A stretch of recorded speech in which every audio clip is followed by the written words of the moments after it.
Hatutaki watu wengi wewe huyu peke yake. Kuna vile iko.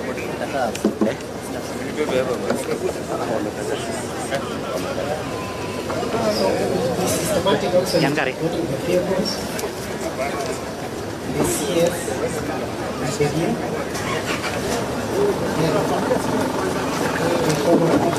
Lakini mtu mwingine asikie. Sawa. Mato lanji yake. Pole pole msishek. Makaa.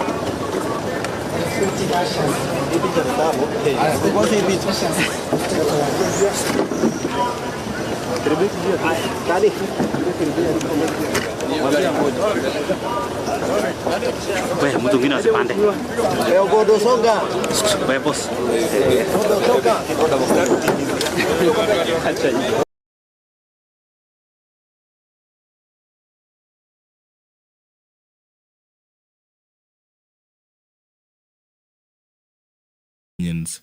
Waiting eagerly, and they are looking to find out what is in store for them, and what will follow.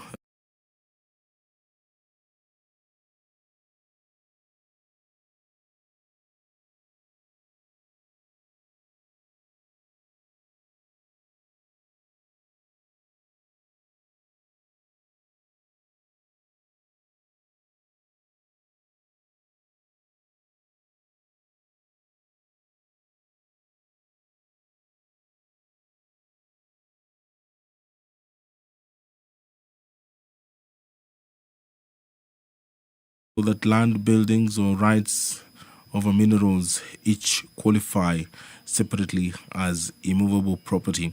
No new tax. It also removes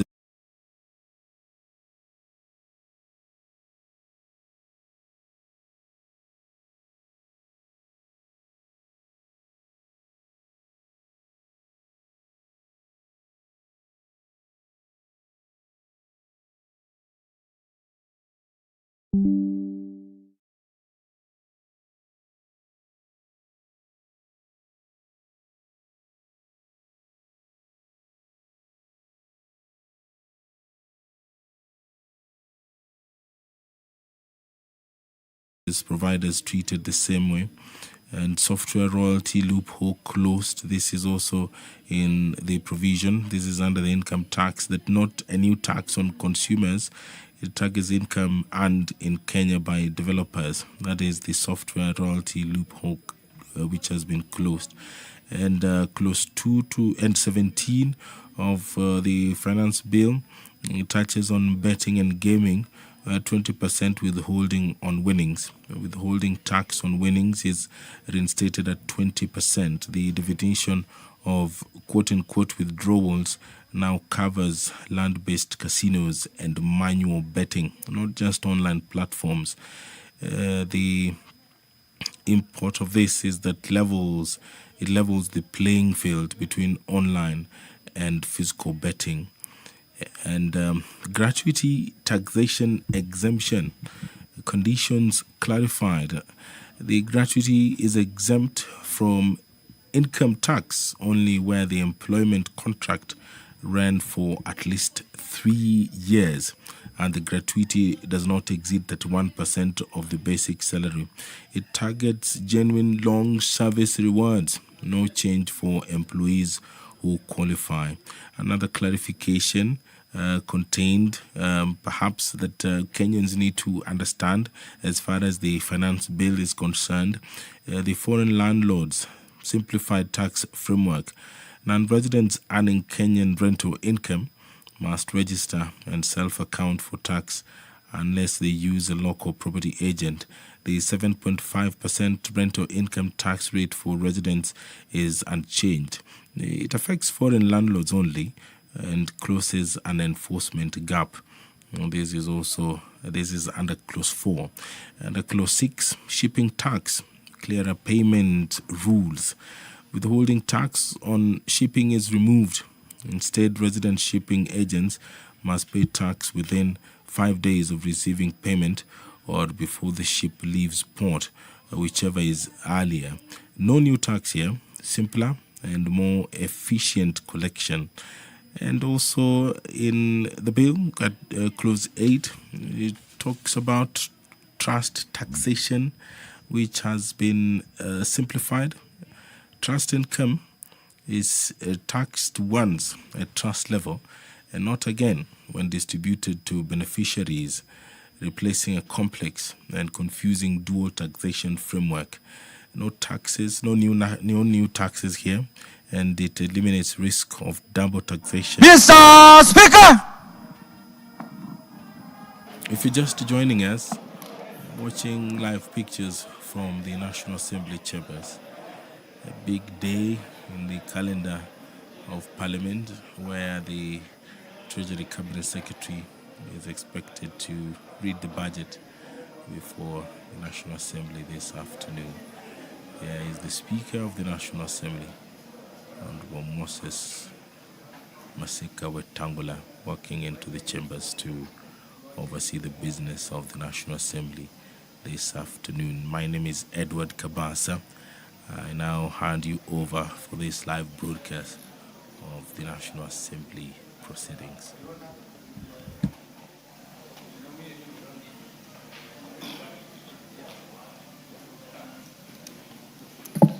Waheshimiwa, tuombe. Ewe Mwenyezi Mungu ambaye kwa hekima na wema wako umetoa nyadhifa za viongozi na mabunge kwa ustawi wa jamii na utawala wa haki wa wanadamu, tukusihi utazame kwa neema nyingi sisi watumishi wako ambao wameridhika kutuita tutekeleze shughuli muhimu za jamhuri yetu. Tunakuomba uteremshie baraka zako sisi tuliokutanika hapa na utujalie tuyatende na kufikiria mambo yote atakayofikishwa mbele yetu kwa njia ya haki na uaminifu, ili utukufu na sifa zako siendelezwe na ili kustawisha amani, ufanisi na heri ya nchi yetu na wale ambao haja zao umezikabidhi mikononi mwetu. Amen.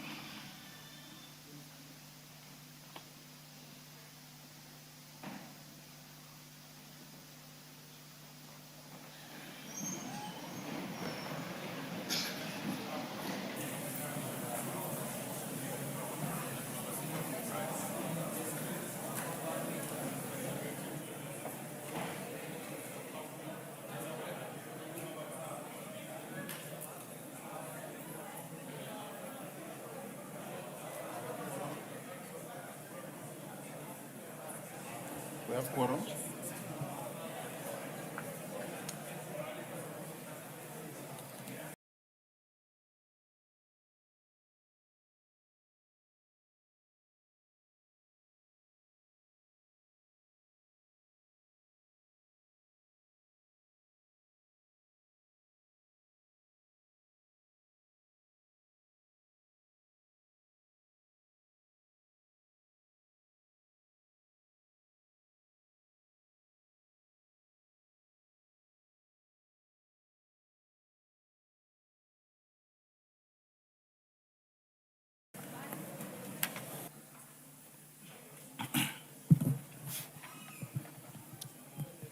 Honorable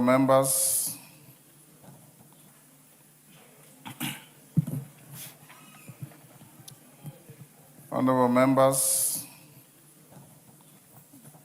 I have a communication on the appointment of additional senators to the Mediation Committee on the Cooperative Bill, National Assembly Bill number 7 of 2024.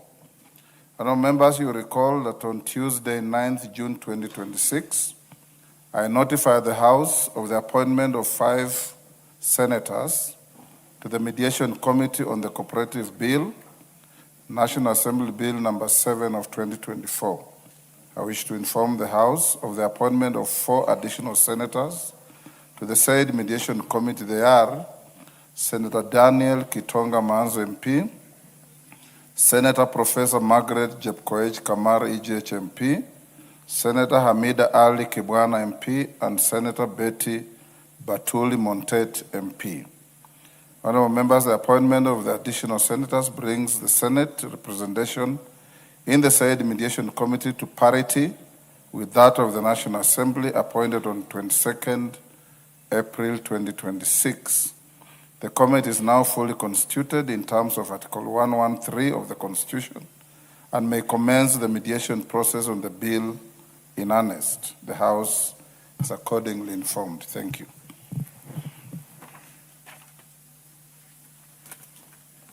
Next. Next.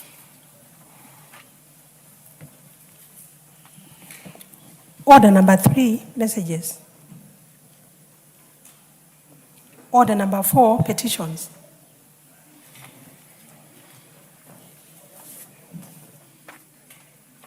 Members on their feet, take your seats.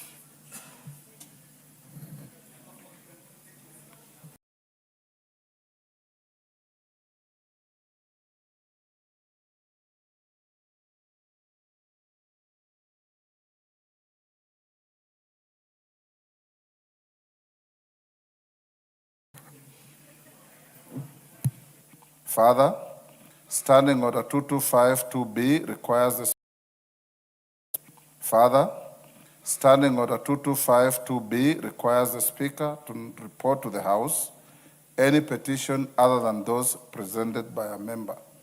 In this regard, honorable members, I wish to report that my office has received a petition from Mr. Emmanuel Kelly Ojo, identification number 2607, calling for the establishment of a national police firearms digital detection and tracking system. Honorable members, while the petition acknowledges the provisions of Article 243 and 244 regarding establishment and functions of the National Police Service in the Constitution of Kenya, the petitioner is concerned that several security incidents, including attack on police posts and stations in some parts of the country, where officers who were reportedly ambushed and firearms forcefully taken, has exposed vulnerabilities in current firearm storage, monitoring, and rapid response systems. Honorable members, the petitioner contends that the theft or unauthorized removal of police firearms places police officers at heightened operational risk, endangers civilians, and undermines public confidence in national security institutions. The petition observes that the firearm issuance and armory management systems in many police stations remain largely manual and lack immediate electronic detection mechanisms capable of flagging unauthorized removal or tampering in real time. Further, the petitioner notes that there is presently no mandatory nationwide encrypted and automated alert system that instantly notifies command structures upon irregular firearm movement, thereby delaying rapid response and recovery efforts. Honorable members, the petitioner therefore prays that the National Assembly intervenes to amend the National Police Service Act, the Firearms Act, and related legislation to establish a secure national digital firearms detection and tracking system within the National Police Service. This, the petition asserts, must include biometric controlled smart armories, encrypted real-time tracking and alert mechanisms, safeguards for operational confidentiality, dedicated budgetary support and statutory protections to ensure officers are not unfairly held liable for systemic technological failures. Honorable members, having established that the matters raised in the petition fall within the authority of this House and that they are not pending before any court of law or constitutional body, I hereby commit the petition to the Public Petitions Committee for consideration pursuant to the standing orders of the House. The committee is required to consider the petition and report its findings to the House and the petitioner in accordance with Standing Order 2272. I thank you. Yes, KJ?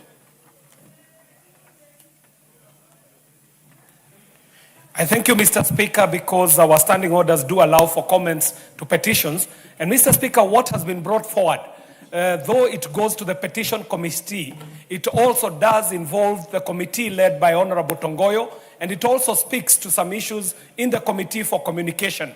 That today's technology, Mr. Speaker, allows for effective tracking, and we must thank the petitioner for bringing this to the House. And Mr. Speaker, it is to request your office to allow for some engagement with the Committee on Communication and also some engagement with the Committee for Internal Security led by Honorable Tongoyo so that we may be able to put our word on this petition. But Mr. Speaker, Dagoretti South, having suffered some brunt of this theft of police equipment and attack on police stations, also sees some input, some interest in this petition, Mr. Speaker, and we must thank the petitioner, even as this goes to the petition committee. It is a new world, Mr. Speaker. It is requiring for us to make use of available technology, even in public policing and in security. So, Mr. Speaker, we must thank the petitioner for this petition, and I hope that my committee and that committee of Honorable Tongoyo shall be involved in prosecuting this petition. I thank you, Mr. Speaker. Thank you. Yes, Milemba.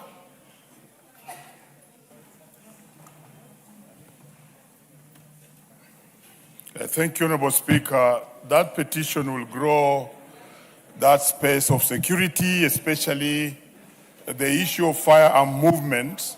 And the petitioner, as I thank him, he has opted to talk about one side of it where the policemen will lose the firearms because they have been attacked, like the examples he has already given. But there are situations whereby the policemen themselves could hire out guns and firearms illegally for criminal activities, something that has been spoken to several times. I think this is a very good petition, and therefore both the committees that have been given that opportunity to look at it should be careful to develop it in such a way that it brings a law which can digitize movement of firearms from both police stations, police posts, and any other spaces where we have firearms. And this will go a long way in making sure that firearms are with the correct people and they can be tracked anytime. Honorable Speaker, yesterday I was at Kenyatta National Hospital and I noticed they have digitized everything. They can see the money movement, the movement of patients, and virtually everything is now digital. I think this is one space where the Ministry of Interior can actually use this leverage to make sure that we can track the movement of firearms and even later the bullets. And that will really save us a lot of trouble. Thank you, Honorable Speaker. Order, honorable members. I agree with KJ and Milemba. Majority Leader, you look at this petition and I direct that you find a way of fusing the committees of ICT, security, and the petitions committee to look at it and see how you can engineer some legislation. It makes a lot of sense. Next order. Order number 5, papers. Chairperson, Committee on Members' Services and Facilities. Thank you, Mr. Speaker.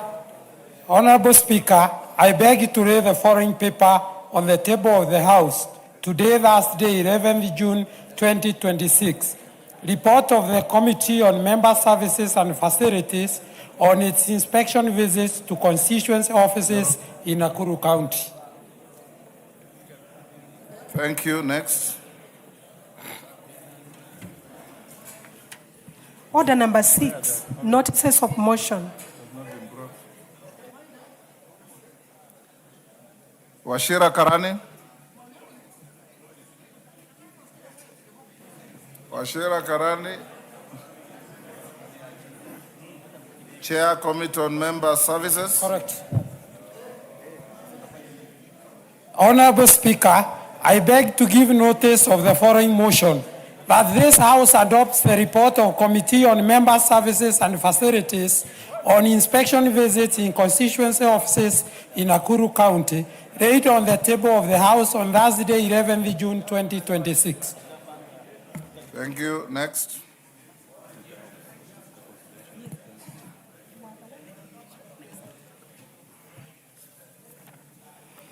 Order number 7, questions and statements. Majority Leader.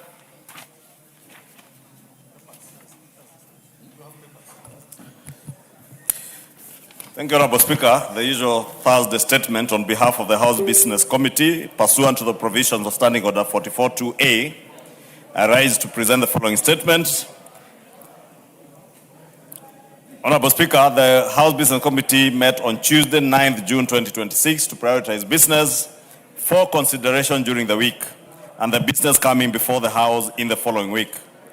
Honorable Speaker, as members may have noticed from the order paper today, the House Business Committee approved very light business for the sitting.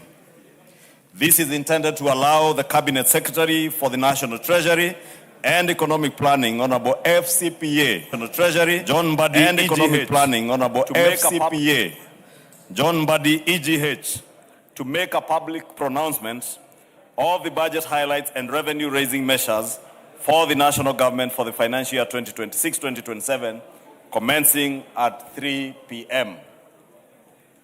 Honorable Speaker, with regard to business scheduled for Tuesday next week, the House is expected to undertake the following business. 1, the second reading of the following bills. 1 is appropriation bill of 2026. 2 is a finance bill of 2026, if public participation will have been concluded on this bill.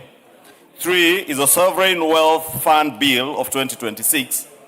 4 is the Central Bank of Kenya Amendment Bill of 2026. 5 is the Kenya Revenue Authority Amendment Bill of 2026. 6 is the Plant Protection Bill of 2025. And 7, the Competition Amendment Bill of 2026.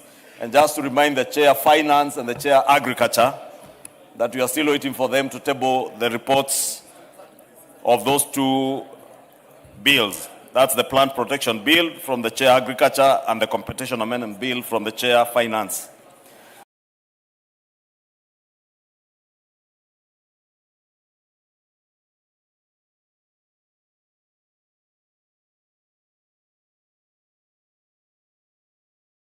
Two, Honorable Speaker, there will be committee of the whole House on the following bills. The consultations were coming from the corner where the Honorable Mwengi Mutusa is seated. And when there's a cabinet secretary or cabinet secretaries in the House, you never know what Mwengi Mutusa could be planning.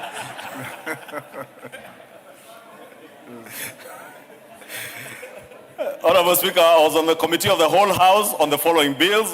1 is the appropriation bill of 2026, and 2, the Fisheries Management and Development Bill of 2023. Honorable Speaker, debate will also be undertaken on the following motions. 1, report on inspection visit to the East African Science and Technology Commission and the East African Health Research Commission. 2 is report of the Kenya delegation to the 151st Assembly of the Interparliamentary Union, IPU, and related meetings. 3 is a second report on the status of reports on petitions and resolutions. 4, report on consideration of a petition regarding the proposal to amend the Consumer Protection Act. 5 is report on the audited financial statements of selected state corporations in the roads and transport sector. And 6 is the 8th report on audited financial statements of 6 state corporations. In conclusion, Honorable Speaker, the House business shall reconvene again on Tuesday, 16th June 2026 to schedule business for the rest of the week. I now wish to lay this statement on the table, Honorable Speaker, and as I have indicated, Honorable Speaker, today the House business had approved. Within the next 10 minutes, the Cabinet Secretary for the National Treasury and Economic Planning, the Honorable FCPA John Mbadi, EGH, to make his pronouncement on the budget highlights and revenue-raising measures for the national government for the next financial year. Honorable Speaker, I'm re-emphasizing that, Honorable Speaker, because I know, Honorable Speaker, you are a senior counsel. And your predecessor, the Honorable J.B. Muturi, was not a senior counsel. But I know also the former Vice President, Kalonzo Musyoka, is said to be a senior counsel. And I saw them yesterday, Honorable Speaker, purport, together with other people out there, that the Cabinet Secretary was coming to read out the budget. You know, Honorable Speaker, I wondered, least of all, I can forgive Honorable Kalonzo Musyoka, because the last time you held public office was under the old constitution. And therefore, he's still living in the past of the old constitution, where cabinet secretaries would come and read budgets to the country. But for the Honorable J.B. Muturi, my friend, who sat in your place as a speaker, under this new constitution, and knows very well that the cabinet secretary does not come here to read any budget. We have in fact concluded with the budget estimates. All that remains is for us to consider the appropriation bill that I've just read here, which we will consider next week. And all the cabinet secretary is coming to do is to come and give his public pronouncement or his statement on budget highlights and revenue-raising measures. Therefore, Honorable Speaker, I would urge the country to forgive these people. In their confusion, they are still living in the past. That is why, Honorable Speaker, we tell them, if you live in the past, you cannot forge or fashion an agenda to move the country forward. As we welcome the Cabinet Secretary, I took liberty, Honorable Speaker, to inform those confused leaders out there to stop living in the past, to come to the present world under the new constitution, where Parliament and indeed the National Assembly is the one with the power of the past. Finally, Honorable Speaker, because I have listened to them, in their desperation, they are all telling the country, let us reject the finance bill. None of them has come out to tell Kenyans what particular clause in the finance bill do you have a problem with. But unlike in 2024, Honorable Speaker, when Kenyans largely did not understand that following public participation, a report will be tabled here by the chair of the Finance and National Planning Committee, and many of the concerns that Kenyans have raised, they can wait for that report next week, and they will see the Finance and National Planning Committee has taken into account the concerns of the people of Kenya. And we shall amend the finance bill and pass a finance bill that is in the best interest of the people of Kenya and not to serve the political interests of those confused people who don't even know whether we are reading budgets or making public pronouncements. Honorable Speaker, thank you for that. Next, 2 minutes or 1 minute. Mr. Speaker, I wish to add my voice to what the majority leader said. Mr. Speaker, I know we are in the era of misinformation and disinformation. But Mr. Speaker, when that misinformation is coming from high level, senior members of the society, some of them who have been speakers in this house, Mr. Speaker, then it is worrying. Mr. Speaker, I heard the former speaker saying this is the first time a budget is being read when the president is not around. The last president who attended this house when we were reading budget was Mwai Kibaki, Mr. Speaker. Under the old constitution. Looks like these people don't know what's happening in the country, Mr. Speaker. Mr. Speaker, I think they have no agenda to tell Kenya, so they are scavenging for anything. Even when the president travels is a problem to them, there's a minister in charge of Treasury who should come to the house and read the budget, not the president, Mr. Speaker. Mr. Speaker, secondly, who is an expert? Mr. Speaker, secondly, they have spoken about the finance bill. First, they said that the finance bill has a clause that says all freehold titles will be changed to leasehold titles. That lie has been demystified. Now they have nothing else to say. Lastly, Mr. Speaker, I want to remind the House and Kenyans that the person who is coming to read the estimates today is the former chairman of ODM. Can you repeat after me? ODM. Can you repeat after me? ODM. Thank you very much. Order, honorable members. Order. Junet, you are out of order for conducting an illegal choir on the floor of the House. Honorable members, order. Order. Order. Honorable members, for avoidance of doubt, the point made by Honorable Junet and Honorable Ichungwa, the President of the country is under no obligation to attend Parliament on the day when the Cabinet Secretary for Treasury and Planning comes not to read a budget, but to make a statement and give to the country his revenue-raising measures. Indeed, if the president chose to come, which he can, he will sit in the speaker's row. He will not sit where I'm sitting, where he comes to sit to address the House. So there is no such thing as a crisis because the president is out of the country. Budget is a preserve and an activity of National Assembly, exclusively.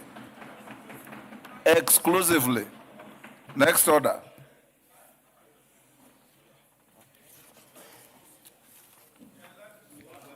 Order number 8, motion. Report of the Committee of the Whole House on its consideration of the Agricultural and Livestock Extension Services Bill, Senate Bill number 12 of 2022. Question to be put and that reading. Members on their feet, take your seats. Honorable Kainan, take your seat. Honorable members, Honorable Muliro. Honorable members, I'll now put the question at order number 8, which is that this House do agree with the report of the Committee of the Whole House on its consideration of the Agricultural and Livestock Extension Services Bill, Senate Bill number 12 of 2022. As members of that opinion say aye. Aye. Will those of the contrary opinion say nay? The ayes have it. Mover. Justice Kemei, go ahead. Yeah, thank you, Mr. Speaker. On behalf of the Chairman of the Agriculture Committee, I beg to move that the Agricultural and Livestock Extension Bill, Senate Bill number 12 of 2022, be now read a third time. I also request Honorable Susan Ngugi to second. Thank you, Mr. Speaker. Susan. Mr. Speaker, sir, I second. Thank you. Members on their feet, Ndengu, take your seat. Honorable members, I now propose the question at order number 8, which is that the Agricultural and Livestock Extension Bill, Senate Bill number 12 of 2022, be now read a third time. Do I put the question?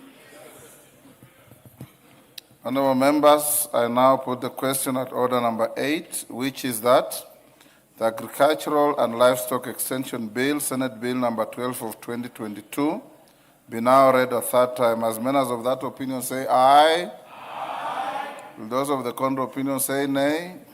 The ayes have it.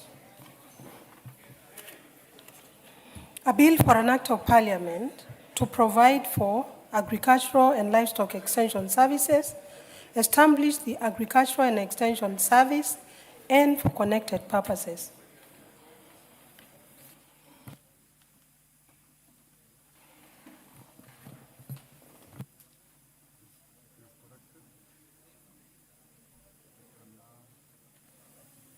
Majority Leader, is now 3 o'clock. Will you search, find, and bring to the chamber the CS for National Treasury and Planning?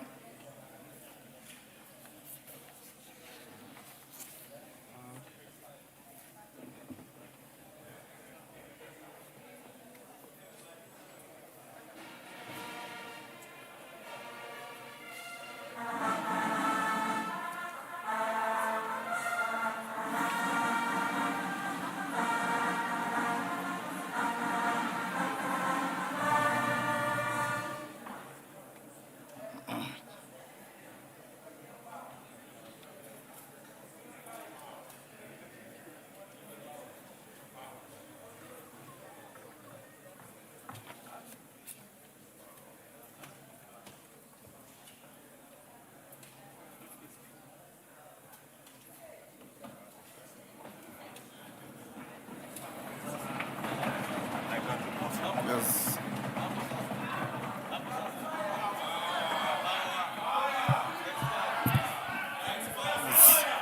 Yes, order. Majority Leader. Honorable Speaker, as you directed, I did not have to search for the minister. He was well within the principles of Parliament and on time. Honorable Speaker, it is now my pleasure and honor to present to the House and to the country, and to yourself, Honorable Speaker, the Minister for the National Treasury and Planning, FCPA, John Mbadi, expert. Hold on, Minister. Take your seat. Honorable members, I have a short communication in relation to this agenda on order paper. Honorable members, as you are aware, the Cabinet Secretary for the National Treasury and Economic Planning is to make the public pronouncement of the budget highlights and revenue-raising measures for the national government for the financial year 2026-27 and the medium term during this afternoon sitting. In this regard, and in accordance with the standing orders, I have designated a suitable place in the chamber for that purpose. Honorable members, it is in the tradition of this House to recognize invited guests seated in the galleries of our hallowed chamber. I therefore wish to recognize the presence of the following members of the Cabinet.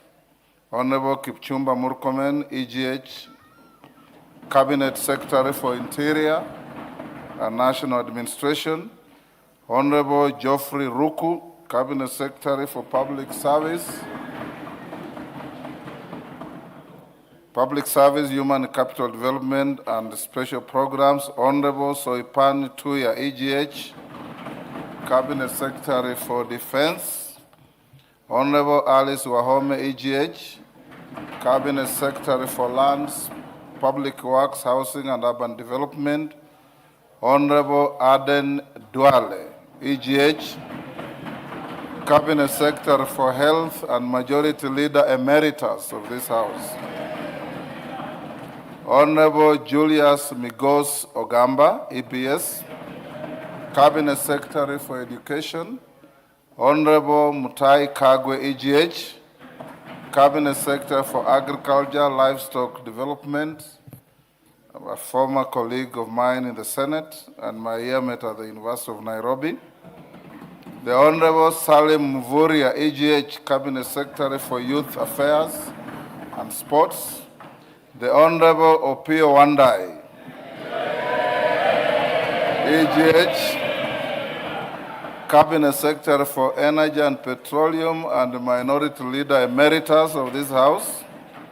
Mrs. Hannah Wendot Cheptumo, Cabinet Secretary for Gender, Culture and Arts and Heritage. Honorable Dorcas Oduor, Senior Counsel, EGH, the Attorney General. Mrs. Mercy Wanjao, EGH, Secretary to the Cabinet. Honorable members, I also acknowledge all Principal Secretaries and the accompanying officials. I accord special recognition to the Principal Secretaries for the National Treasury and Economic Planning, Dr. Chris Kipto, CBS, Mr. Cyril Odede, and Dr. Boniface Makoha, who work closely with the Cabinet Secretary for the National Treasury and Economic Planning. Honorable members, we are also joined by the following judges of the Superior Courts. Honorable Justice Hilary Chemitei, Judge of the High Court. Honorable Justice Muhammad Kulo, Judge of the Environment and Land Court. Honorable Justice Onesimus Macau, Judge of the Employment and Labor Relations Courts. They are accompanied by the Deputy Chief Registrar of the Judiciary, Mr. Paul Ndemo, OGW. I also wish honorable members to recognize the heads and members of the constitutional commissions and independent officers, as well as the leadership of state corporations who are in attendance. I further wish to recognize the distinguished members of the diplomatic corps and who have graciously joined us for this event. I also acknowledge the presence of the chairperson of the Council of Governors, His Excellency FCPA, Ahmed Abdullahi, EGH, Governor of Wajir County. Honorable members, on behalf of the House, I extend a warm welcome to all our invited guests. The National Assembly is honored by your presence on this auspicious occasion. Your continued partnership and support to the work of Parliament is duly noted and valued. Honourable members, I now interrupt the business of the House to allow Honourable FCPA John Mbadi, EGH, the Cabinet Secretary for the National Treasury and Economic Planning, also former leader of the minority party in the National Assembly, to make public pronouncement of the budget highlights and revenue-raising measures for the national government for the financial year 2026-2027 and the medium term. The Cabinet Secretary for the National Treasury, Honorable FCPA John Mbadi, EGH, you may now proceed with your afternoon job.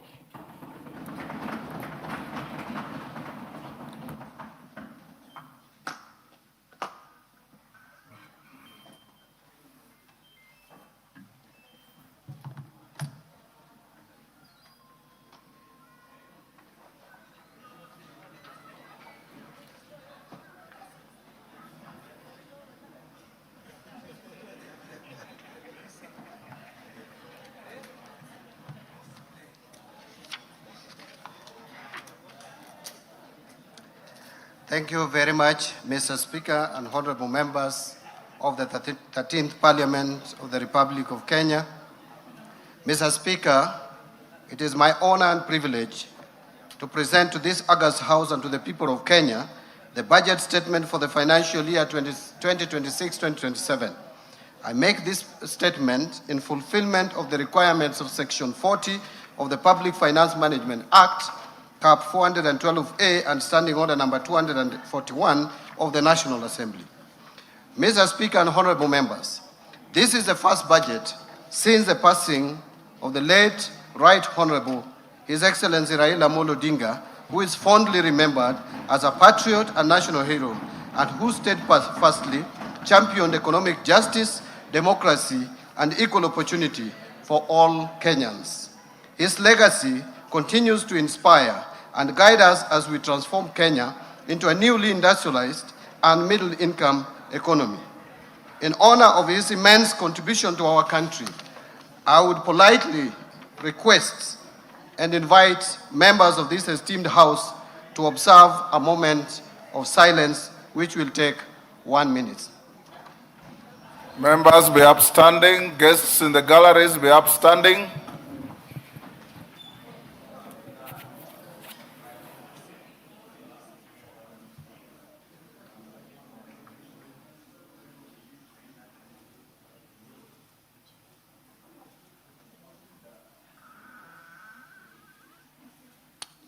Thank you very much.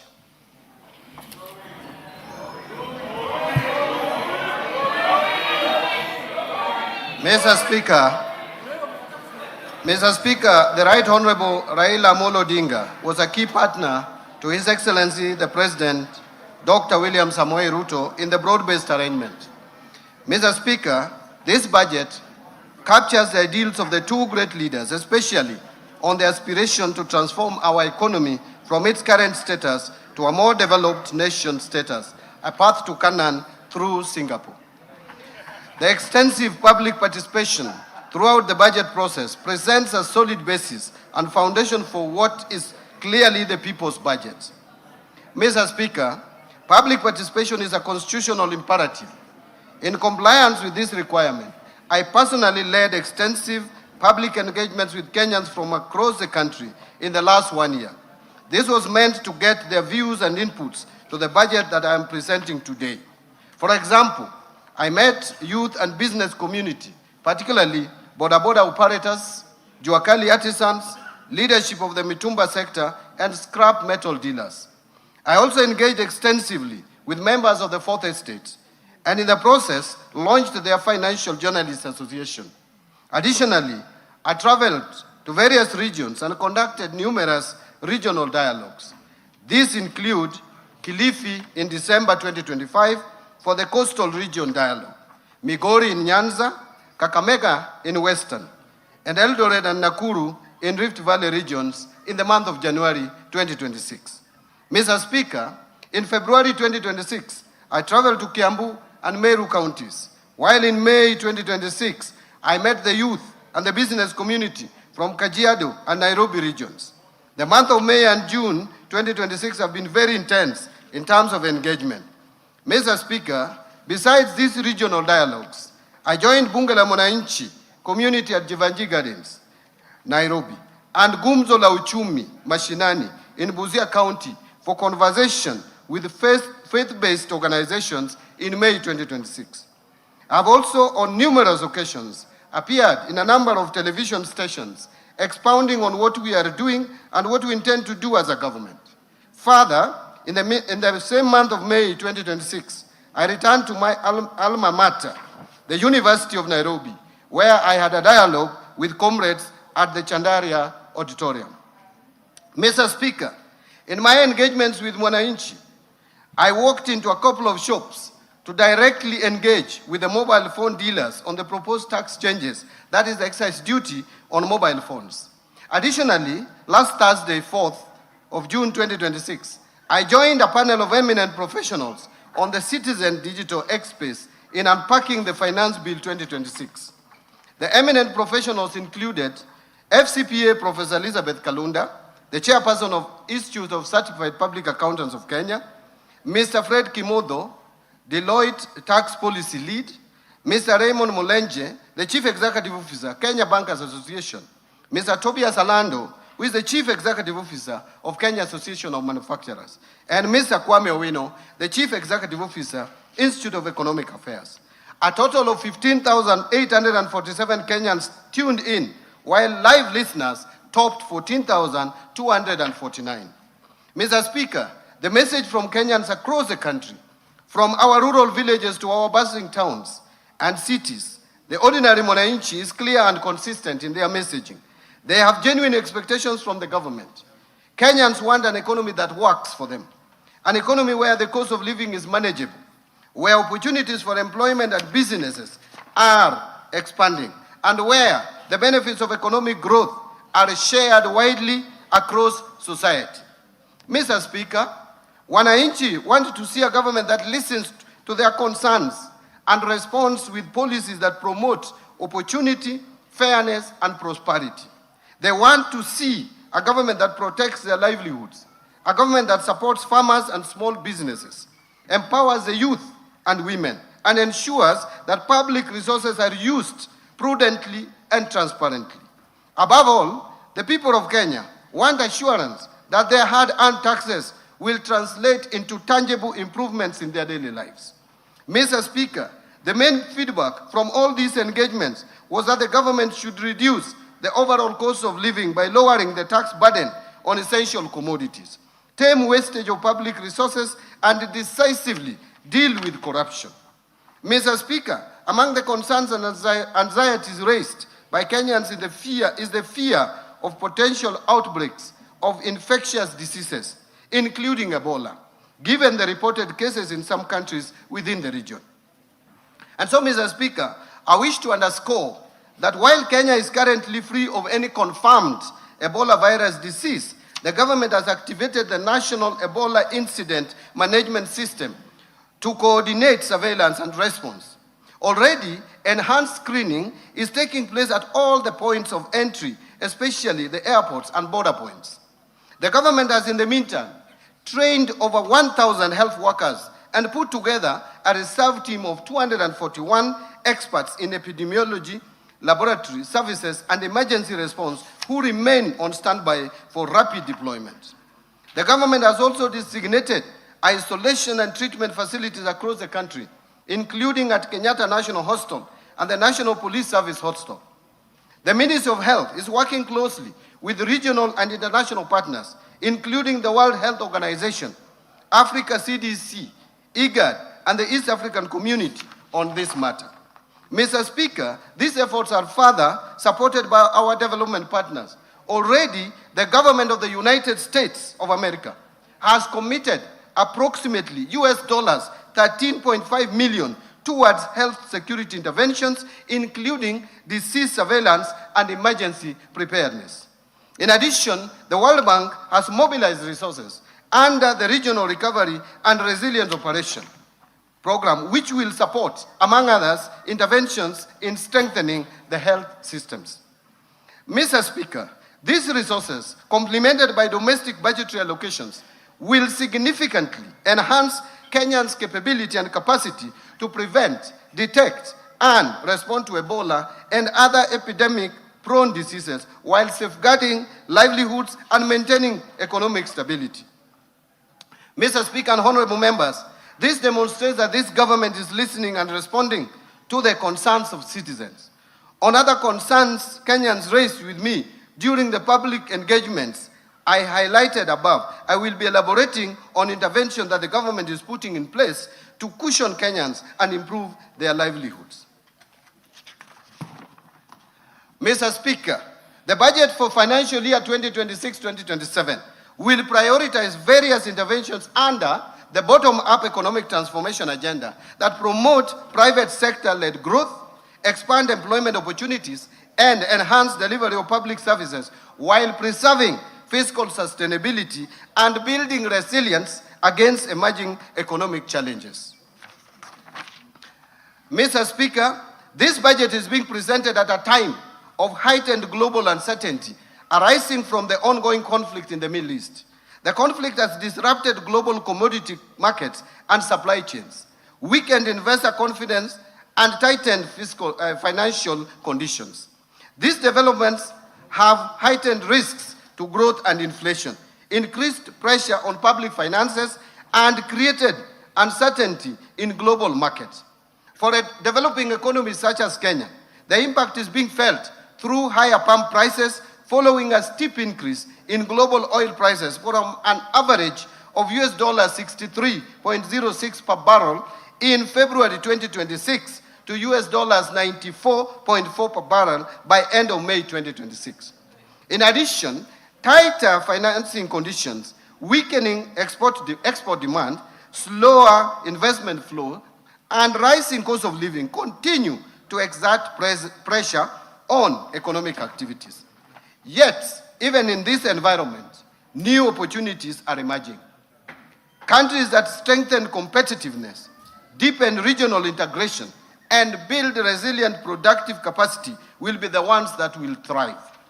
Mr. Speaker, it is against this backdrop that Kenya's economic journey over the past 3 years stands as a story of resilience. Difficult but necessary choices were made, delivering a steady recovery. Faced with significant domestic and external pressures and shocks, the government took difficult but necessary decisions to restore macroeconomic stability, strengthen public finances, and lay a firm foundation for sustainable growth. Mr. Speaker and honorable members, the hard decisions are bearing fruits. Under the bottom-up economic transformation agenda, we have recorded clear gains. First, the Kenyan economy has remained resilient and registered an average rate of 5% in the period of 2022 to 2025, outperforming the average global growth rate of 3.4% and that of sub-Saharan Africa of 4.1%. Importantly, macroeconomic stability has been preserved. Confidence in our economy has actually strengthened, and the foundation for sustained growth are now firmly in place. Macroeconomic fundamentals such as inflation and exchange rate have strongly rebounded and are projected to remain stable. Interest rates have declined, supporting growth in private sector credit from the banking industry. We have also accumulated the highest levels of official foreign exchange reserves of $13.2 billion, which is equivalent to 5.6 months of import cover by May 2026, providing adequate cover and a buffer against short-term domestic and external shocks. Mr. Speaker, let me mention some of the key achievements.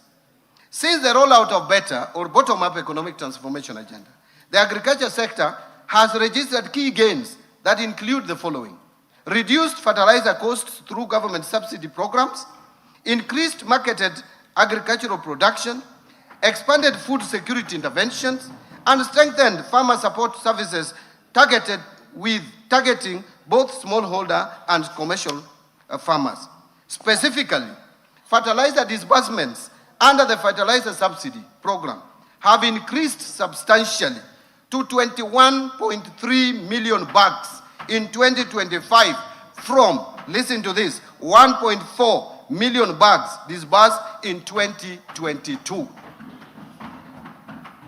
While the cost of a 50 kilogram bag of fertilizer declined from 7,500 shillings per bag to 2,500 shillings per bag.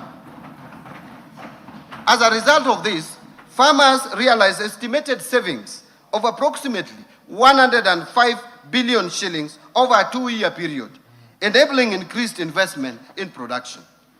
Agricultural production has increased significantly between 2022 and 2025. For example, maize production almost doubling to 67 million bags in 2025 from 34 million bags in 2022. While maize imports have declined substantially to 3.3 million bags from 9.9 million bags over the same period, reflecting improved domestic efficiency. The increased production contributed to a decline of retail prices of a 2 kilogram packet of maize flour from an average of 250 shillings to an average of 165 shillings over the same period. Paddy rice production also increased significantly to 303,724 metric tons in 2025 from 192,299 metric tons in 2022. To support expanded cultivation, the area under rice production in public irrigation schemes increased from 48,324 acres to 71,624 acres. Potato production increased to 2.5 million tons in 2025 from 1.8 million tons in 2022. And milk production increased to 5.5 million liters in 2025 from 4.6 million liters. Let me repeat that. Production of milk has increased from 5.5 billion liters in 2025 from 4.6 billion liters in 2022. The increased production has improved food security, reduced dependence on food imports, and contributed to more stable food prices and higher farmer incomes. Mr. Speaker and honorable members, farmers across the other sector, various value chains, have enhanced production and benefited from higher earnings. Tea production has grown to 550.4 million kilograms in 2025 from 535 million kilograms in 2022, while tea export earnings rose significantly to Kenya shillings 187 billion from Kenya shillings 163 billion over the same period. To support rehabilitation of aging plantations and expansion of coffee acreage, the government distributed coffee seedlings progressively across the years, including 85,000 seedlings distributed in the financial year of 23-24, 809,000 seedlings in financial year 2024-2025, and 3,127,769 seedlings in financial year 2025-2026, and a further 2,242,769 coffee seedlings under the March to May 2026 long-range program. As a result of these interventions, the area under coffee has increased from 115,500 hectares in 2025 from 109,385 hectares in 2022. In the edible oils industry or sector, the area under edible crops increased significantly to 114,350 hectares in 2025 from 60,000 hectares in 2022, reflecting growing farmer participation and investment in the subsector. Further, Mr. Speaker, interventions under the sugar sector has led to significant growth in both cane production and processing capacity, with the area under sugarcane cultivation increasing by 19.4% and national sugar production rising to 815,454 metric tons in 2024 from 472,773 metric tons in 2022. Mr. Speaker, having spoken about agriculture, and you can see the kind of improvement that has taken place in agriculture, let me now turn to healthcare.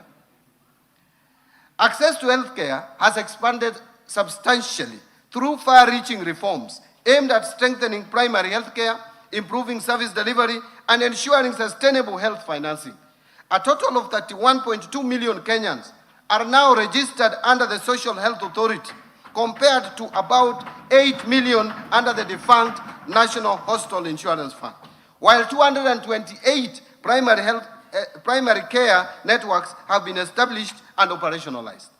A total of 107,831 community health promoters have been recruited and trained, while 16,810 medical interns have undergone internship, bringing healthcare services closer to communities. Mr. Speaker, the government recognizes the critical role the contracted healthcare facilities play in the delivery of healthcare services to Kenyans. It is with this in mind that the government in the current financial year of 25-26 allocated 4 billion for settlement of outstanding National Hospital Insurance Fund pending bills. And going forward, we will settle the balance of the bills that are owed under the defunct National Hospital Insurance Fund and which span over the years. Mr. Speaker, this allocation is specifically designated for settlement of NHIF pending bills owed to contracted health care facilities in accordance with the presidential directive that prioritized the clearance of outstanding obligations for facilities with claims not exceeding 10 million shillings. The claims earmarked for settlement under this allocation have been duly verified and adjudicated and will be fully paid before the close of this financial year, Mr. Speaker. Mr. Speaker, the government will subsequently prioritize payment of the outstanding claims exceeding the 10 million threshold once verified in the next budget. Mr. Speaker, the government has accelerated implementation of the affordable housing program to address Kenya's housing deficit, create jobs, stimulate local manufacturing, support MSMEs, strengthen county economies, and improve the quality of life for millions of Kenyans. Mr. Speaker, through the program, number one, a total of 277,281 housing units have been completed or are under implementation nationwide as at May 2026. Two, the program has also successfully aggregated demand through the Boma Yangu platform, where more than 1 million Kenyans have registered their interest in home ownership, demonstrating both the scale of housing demand and growing public confidence in the government housing agenda. And I hope they will not listen to other voices outside there. Number three, to improve living conditions for students and support the expansion of higher education, the government has packaged 177,686 students' beds for development across universities, while 22,512 institutional housing units are under construction for our disciplined forces, teachers, healthcare workers, and other public servants. Number four, the program has also created over 640,442 jobs across the housing value chain through construction activities, professional services, manufacturing, logistics, and supporting industries. And of course, these are Kenyans who would be jobless if we didn't have their housing program. And number five, under the Modern Markets program, a total of 476 markets have been packaged for development nationwide, with 354 already under implementation. This will provide dignified trading spaces and support entrepreneurship, and that is the bottom-up economic transformation agenda. Mr. Speaker and honorable members, the government continues to implement a number of interventions to empower our youth. And in particular, the government has, one, constructed 4 youth empowerment centers in Mwea, Chepalungu, Dagoretti North, and Mandera South constituencies. In addition, 25 youth empowerment centers have been equipped, bringing the total to 156 youth empowerment centers across the country. Number two, the government has also enhanced skills development and wealth creation through provision of loans to 93,559 youth entrepreneurs through the Youth Enterprise Development Fund. Additionally, 91,253 youth have benefited through startup grants under the National Youth Opportunity Towards Advancement (NYOTA program. The NYOTA program has also supported 51,604 youth through on-job experience in 26 counties across the country. And number three, government has also implemented Vijana Vuka na Afya project in Nairobi, Kisumu, and Mombasa, where 72,623 youths have benefited from subsidized sexual reproductive health services. Mr. Speaker, in support of the creative economy, the government has established 3 film hubs in Dedan Kimathi University in Nyeri, and also in Bomet and in Migori counties, and fully equipped them with film production equipment. Additionally, a cinema theater has been established at Dedan Kimathi University of Technology with a capacity of 150 audiences. Further, to reach more youth, particularly in rural areas, a cinema Mashinani program has been rolled out. The government has also facilitated the production of 1,745 local and foreign films in Kenya and trained 1,847 filmmakers.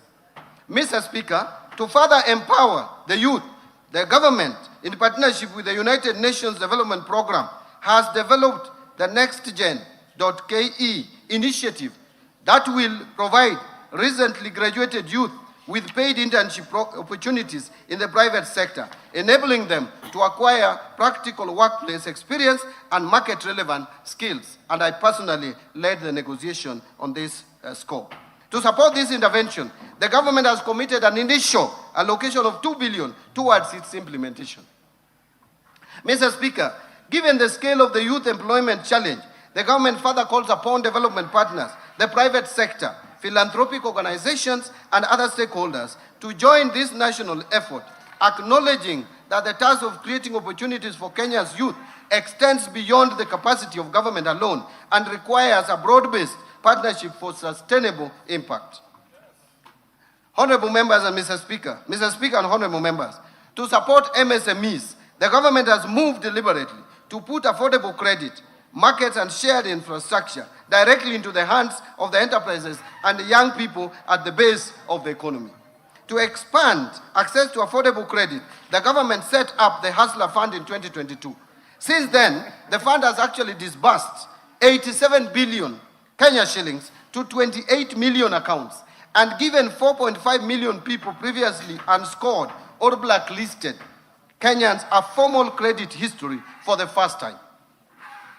Mr. Speaker, under the NYOTA program, more than 5.6 billion has been invested in business skills training, mentorship, and startup capital, benefiting at least 84 youths in each of the country's 1,450 wards. And to promote value addition, the government has equipped 214 industrial development centers in our constituencies and opened regional markets to more than 1,100 of our enterprises, creating over 23,000 direct and indirect jobs. This is the bottom-up transformation at work, and in the coming year, we will scale it further.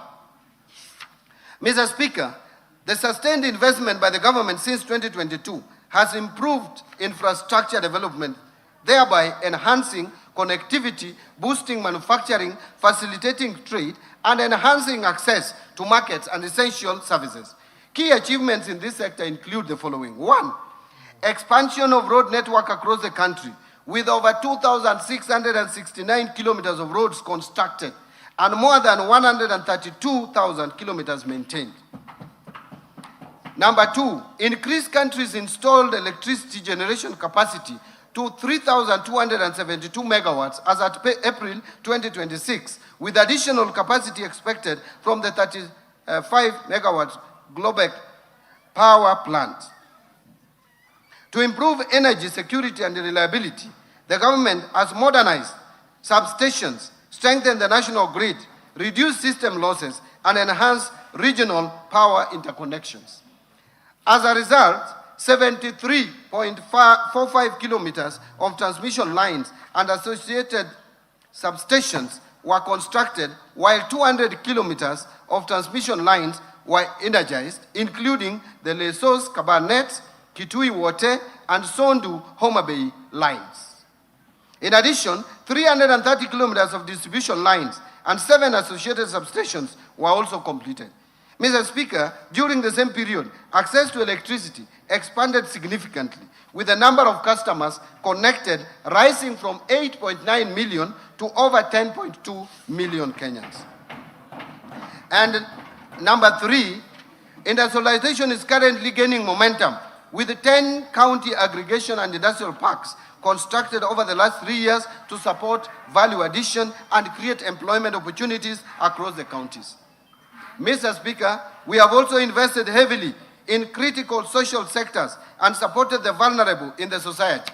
And as a result, a social protection program have been strengthened, with 1.2 million vulnerable Kenyans currently supported under the Inua Jamii program, helping to improve household resilience and protect the most vulnerable members of our society. And access to education and skill development has expanded through the implementation of far-reaching reforms across the education sector, including successful implementation of the competency-based curriculum. Number 2, rollout of the student-centered funding model, through which nearly 500,000 university and TVET students have benefited from scholarships and loans based on need and merit. Number 3, recruitment of 100,000 teachers to strengthen teaching capacity and improve learner outcomes, a record in the history of any government in this country.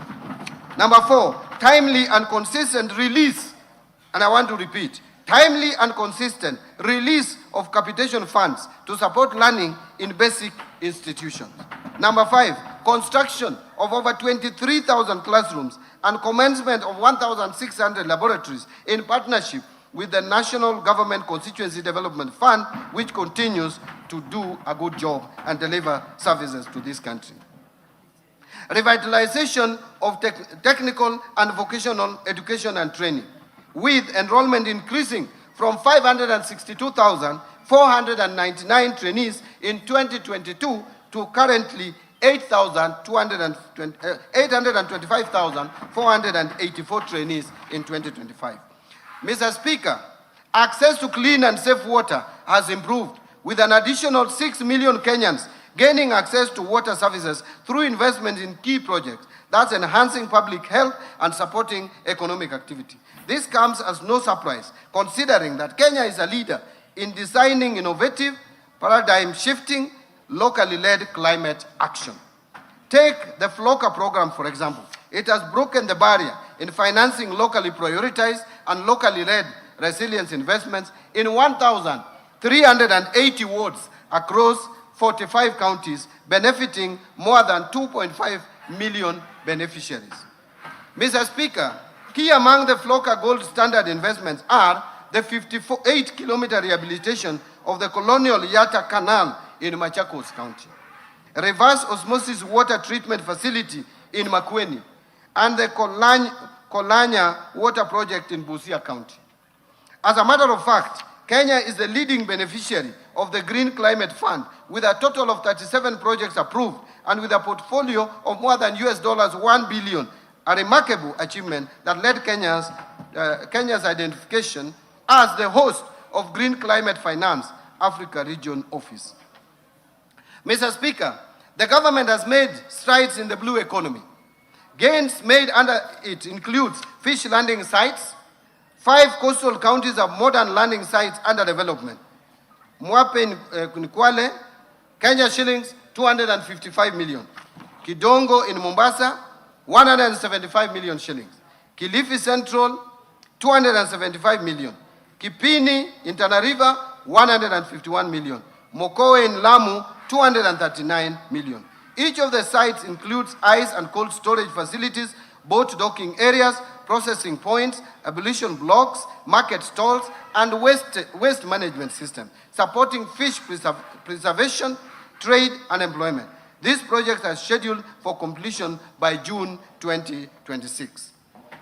Also included in these gains is the lake site. There are 4 fish landing sites, 9 sites along Lake Victoria, including Asat, Ogal, Bumbe, Wichloom, Asembo Bay, Wakula, Mainuga, Nyandiwa, and Gorkachola at 1.49 billion by end of June 2026. Along Lake Turkana is also the Kalokol fish landing site, 182 million.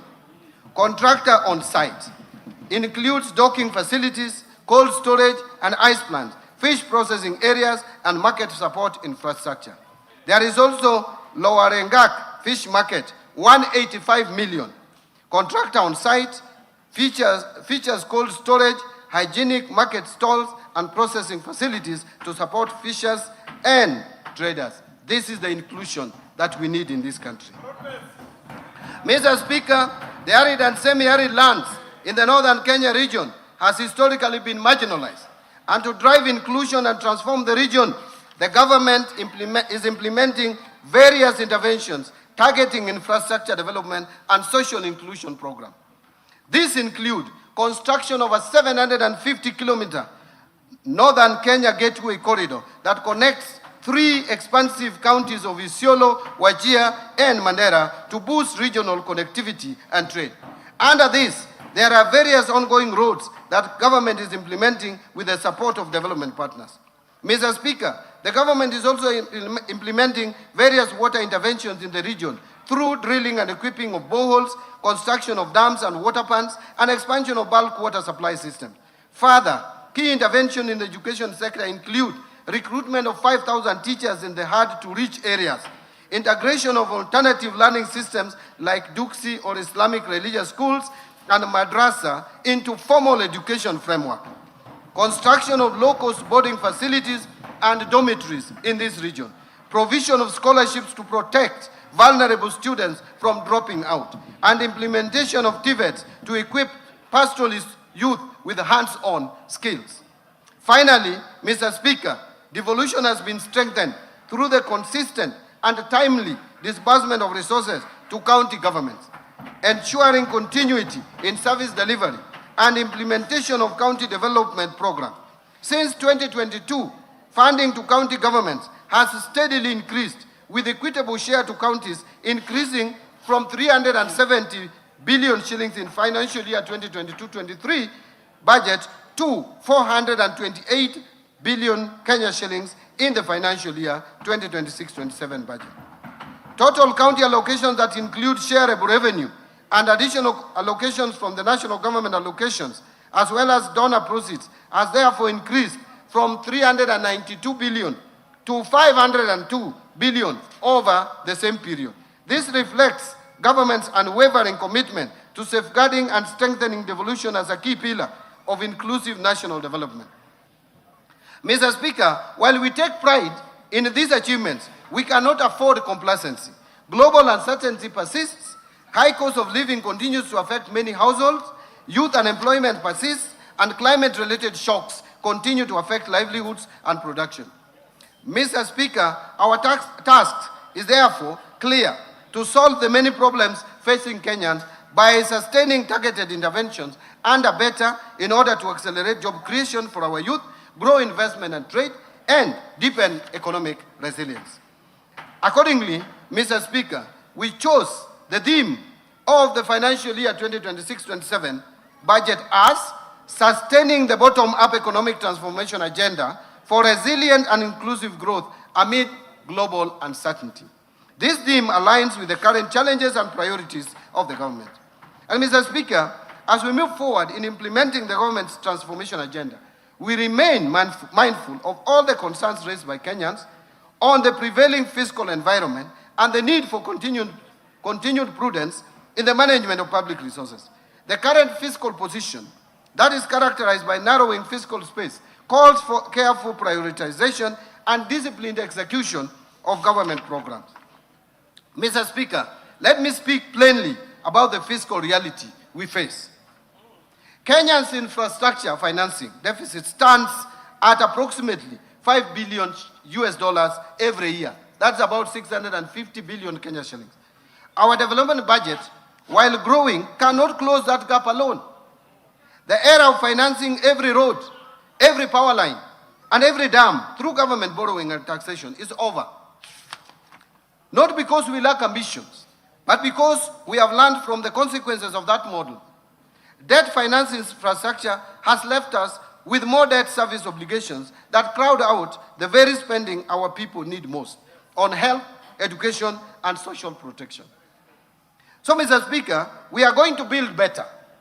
We are shifting from a model where government borrows to build to enhanced use of the public-private partnership and the recently established National Infrastructure Fund in funding priority infrastructure through private sector finances. That is the foundation on which this government's infrastructure program rests. Mr. Speaker, the Rironi-Nakuru-Mau Summit Expressway stands as proof. Construction of the expressway is now underway, and Kenyans will be driving on a modern 4 to 6 lane expressway once completed. Thank you. What makes this project truly historic is not the speed of delivery, it is how it was financed.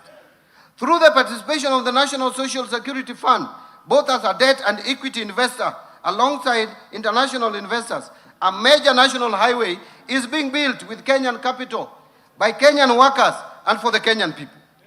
Mr. Speaker, beyond the Rironi-Nakuru-Mau Summit project, the government will continue executing an ambitious infrastructure development plan through the National Infrastructure Fund.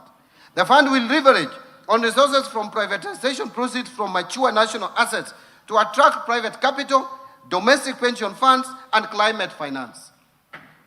Mr. Speaker, the rest of my statement now will present the economic context underpinning this budget, followed by the policy priorities, fiscal framework, expenditure proposals, and taxation measures for the financial year 2026-2027. I now turn to economic policy context, and I want to speak about the global context. Mr. Speaker, this budget, as I said earlier, has been prepared amidst heightened uncertainties associated with ongoing conflict in the Middle East. The conflict has disrupted critical energy infrastructure and major shipping routes, including the Strait of Hormuz, thereby exerting pressure, upward pressure on prices of energy and food. Mr. Speaker, against this backdrop, global growth is therefore projected to slow down to 3.1% in 2026 and 3.2% in 2027, from the average of 3.4% in both 2024 and 2025. Domestic economy. Back home, Mr. Speaker, notwithstanding the challenging global environment, the Kenyan economy has remained largely resilient, and the economy grew at an average of 5% in the period 2022 to 2025, outperforming the average global growth of 3.4% and that of sub-Saharan Africa of 4.1%. This performance reflects sound macroeconomic policy management, particularly prudent monetary and sound fiscal policies, sustained structural reforms, and the increasing diversification of the economy, which has enhanced its capacity to withstand severe shocks. Mr. Speaker, in 2025, the economy grew by 4.6% compared to a growth rate of 4.7% in 2024. This growth was supported by positive growth in all the sectors. All the sectors of the economy at least registered positive growth. The outlook for 2026 has been revised downwards, however, to 5% from the earlier projection of 5.3%, reflecting the adverse impact of the ongoing conflict in the Middle East to domestic economic activities. The economy is projected to maintain the momentum in 2027 with a projected growth rate of 5.2%. So, Mr. Speaker, macroeconomic indicators remain broadly stable through the emerging external pressures, though the emerging external pressures continue to impact domestic prices. And in particular, overall inflation increased to 6.7% in May 2026 from 5.6% in April and from 3.8% in May 2025 due to higher energy prices arising from the elevated global oil prices, but remained within the target range of plus or minus 2.5% over and above 5%. Inflation is expected to remain within the target range in the near term, assuming a de-escalation of the conflict in the Middle East and supported by appropriate monetary policy actions and government interventions. Expected stability in food prices due to favorable weather conditions and the stability in the exchange rate. Mr. Speaker, in April 2026, the government has deployed targeted stabilization measures to cushion consumers from the full impact of rising global fuel prices. These interventions include use of resources in the Petroleum Development Levy Fund to subsidize the fuel pump prices. And in addition, the government lowered the VAT rate on petroleum products for 3 months from 16% to 8%. Mr. Speaker, monetary conditions have eased considerably. This follows reduction in the central bank rate from 11.25% in December 2024 to the current rate of 8.7%. And I'm happy the CBK maintained the same rate for the time being. As a result, interest rates have declined over the same period. The 91-day Treasury bill rate declined about 8.3% in May 2026 from 10.3% in December 2024. Similarly, average commercial banks lending rates declined to 14.5% in May 2026 from 16.9% in May 2025 and 17.2% in November 2024. Reflecting the decline in the lending rates, credit to the private sector expanded by 9.3% in the year to May 2026 from 2% in the year to May 2025 and a contraction of 1.4% in December 2024. The external sector remains resilient despite emerging risks. The current account deficit is projected at 3% of GDP in 2026 compared to 2.1% of GDP in 2025, reflecting the higher international oil prices, lower receipts from services, slower growth in remittance inflows, and reduced exports. This is due to the adverse impact of the ongoing conflict in the Middle East. At the same time, official foreign exchange reserves remains adequate, as I mentioned, at USD 13 billion in May 2026, equivalent to 5.6 months of import cover, and continues to provide adequate cover and a buffer against short-term domestic and external shocks. The exchange rate has also remained broadly stable, averaging 129.4 shillings per US dollar in May 2026. And activities in Nairobi Securities Exchange have improved over the past 1 year. The Nairobi Securities Exchange 20-share index rose by 59.9% to 3,491 points in May 2026, up from 2,183 points in May 2025, while market capitalization expanded by 61.6% to 3,412 billion from Kenya shillings 2.11 billion over the same period, trillion over the same period. However, between February and May 2026, the Nairobi Securities Exchange 20-share index declined by 5.5% as investors became cautious of the rising global uncertainty associated with the conflict in the Middle East. Mr. Speaker, the fiscal policy stance for financial year 2026-27 and the medium term is anchored on a fiscal consolidation strategy that advances the priorities of the bottom-up economic transformation agenda while safeguarding debt sustainability and provision of essential public services. The strategy will be supported by continuous domestic revenue mobilization and expenditure rationalization through targeted tax and expenditure reforms. As a result, the fiscal deficit, including grants, is projected to decline gradually from 5.5% of GDP in the financial year 26-27 to 3.3% of GDP in financial year 28-29. Risks remain though.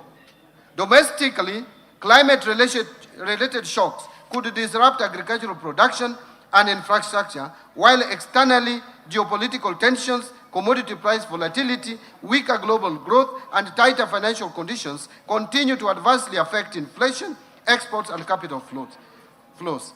The government will continue to monitor evolution of these risks closely and deploy timely policy intervention to safeguard stability, strengthen resilience, and sustain inclusive economic growth. Mr. Speaker, I will now turn to the policy priorities and strategic interventions that will underpin the budget for financial year 2026-2027.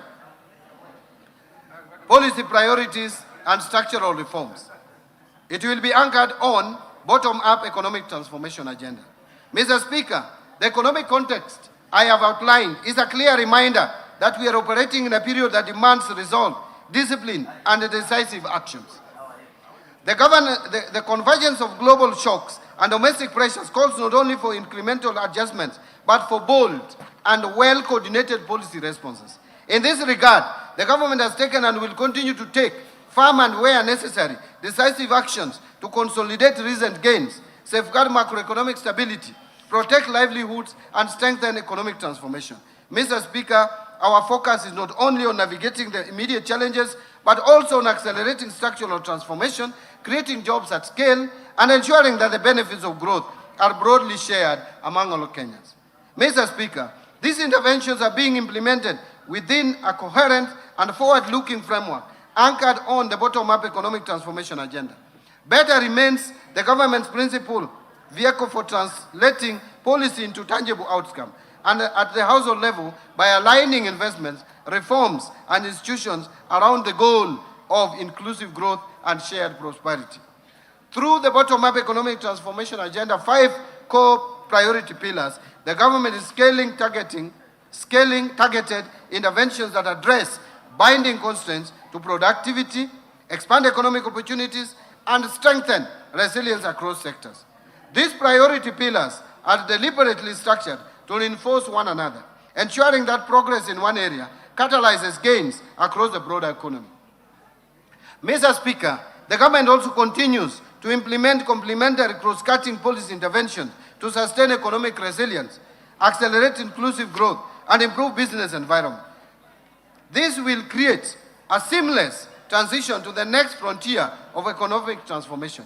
These interventions include the following. 1, strengthening fiscal and monetary policy coordination to safeguard economic stability and reinforce investor confidence. 2, enhancing fiscal sustainability by expanding domestic revenue mobilization and improving efficiency of public expenditure. 3, modernization of strategic infrastructure in transport and logistics, energy, and water sector to improve productivity, connect markets, lower the cost of doing business, and enhance competitiveness. 4, supporting industrial development, trade, tourism, blue economy, MSMEs, and innovation to accelerate job creation, broaden economic opportunities, and transform Kenya's economy to a net exporter of goods and services. 5, strengthening environmental conservation and climate change, mitigation and adaptation measures to promote sustainable development and resilience. And 6, supporting human capital development through continued investment in quality education, universal health care, and well-targeted social protection interventions. 7, advancing youth empowerment through targeted investment in skills development, entrepreneurship, digital opportunities, and access to affordable financing. And 8, strengthening governance reforms to enhance public service delivery. Now I want to talk about evidence-based decision-making. Mr. Speaker, as we implement this budget, the government reaffirms its commitment to strengthening economic planning and development as the foundation of sustainable growth. Prudent resource allocation and improved service delivery to our citizens. In the coming financial year, we will intensify efforts to institutionalize evidence-based planning and decision-making across all levels of government. This approach will ensure that public resources are directed to interventions that deliver the highest economic and social returns, aligning with the national development priorities.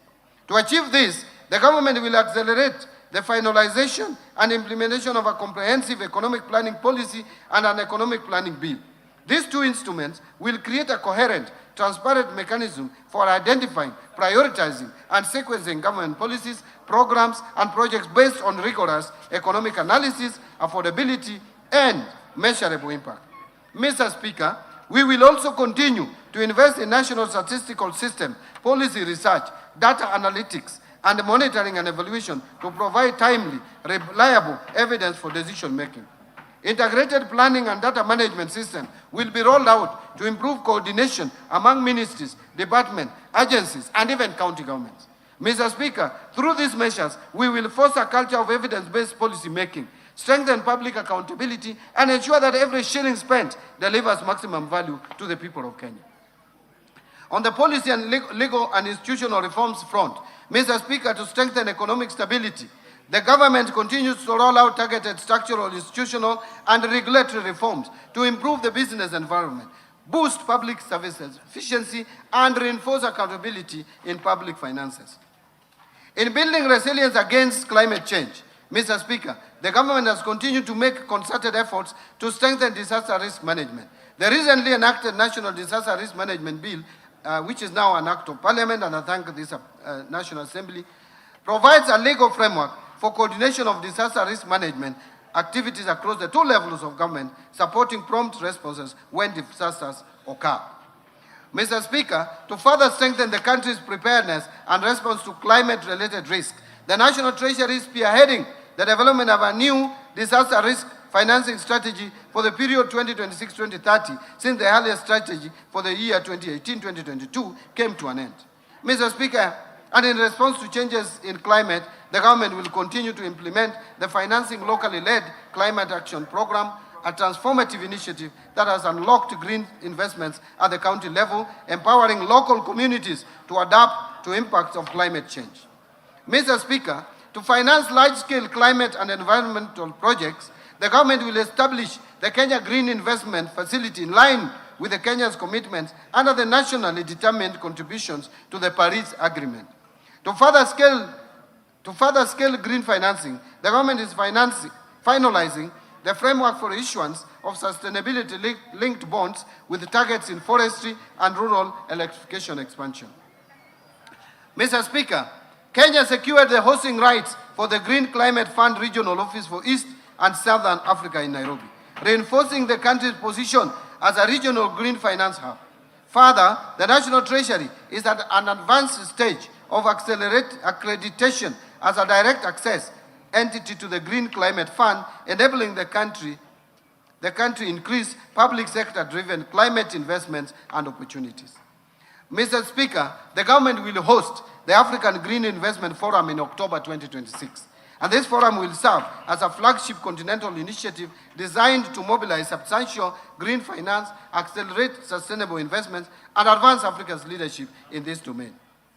On public procurement reforms, Mr. Speaker, to operationalize procurement reforms and eliminate manual inefficiencies, the government officially launched the rollout of an end-to-end e-government procurement system in July 2025.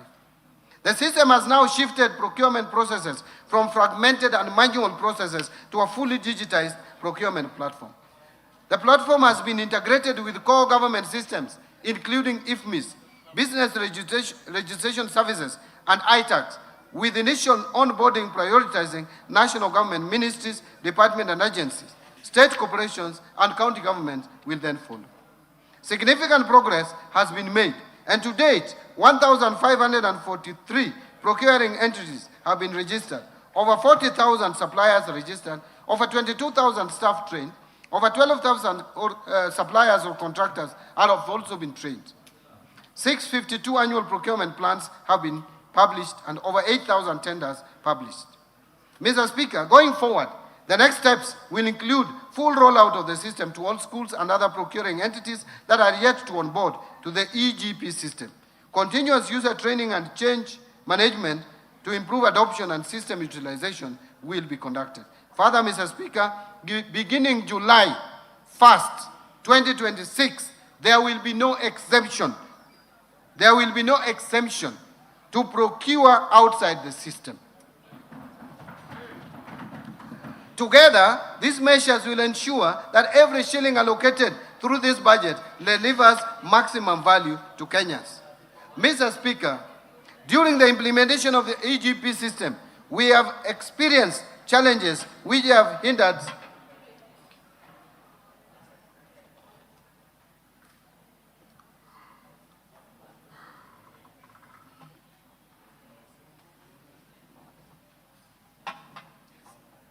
Thank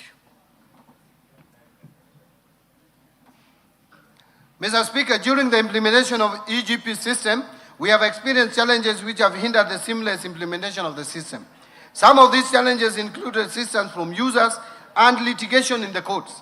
Mr. Speaker, to further strengthen our procurement framework, the government developed the Public Procurement and Asset Disposal Bill, Amendment Bill 2026, among the key reform areas in the bill, which include mandatory disclosure and reporting requirements, promotion of local content, and preference and reservation schemes, especially for youth, women, and persons with disabilities, and provision of a stronger legal basis for electronic procurement and framework contracting. Mr. Speaker, I submitted this bill of 2026 to Parliament for consideration and approval. I urge the House to favorably consider the bill. I want to now speak about the reforms under the state corporations. Mr. Speaker, state corporations remain a cornerstone of Kenya's development architecture, delivering essential public services and catalyzing strategic investments. Mr. Speaker, I mentioned in my statement last year that the government embarked on a comprehensive reforms which target to streamline mandates, strengthen governance, enhance accountability, and improve operational efficiency of state-owned enterprises. Mr. Speaker, the implementation of the reforms is ongoing through a multi-agency technical working committee. In the first phase, the committee considered 23 mergers, 16 dissolutions, 7 transfers of functions back to ministries, departments and agencies, and the declassification of selected state corporations. Mr. Speaker, under phase 1 of the reforms, the committee has finalized the review of enabling legislations of the affected state corporations and drafted appropriate bills where necessary. Review of the staff complements, skills, and placement deployment of those affected so as to facilitate a smooth transition and documentation of assets and liabilities of the entities identified. I submitted to this House the draft bill supporting the implementation of the reforms under phase 1, and I urge the honorable members to favorably consider the bills to enable timely implementation of the reforms. Now let me speak about the new kid in the town, government-owned enterprises. Mr. Speaker, further as part of the reforms, the Government-Owned Enterprises Act number 25 of 2025 was assented to by His Excellency the President on 21st November 2025 and came into effect on 5th December 2025. The Act provides a modern framework for the ownership,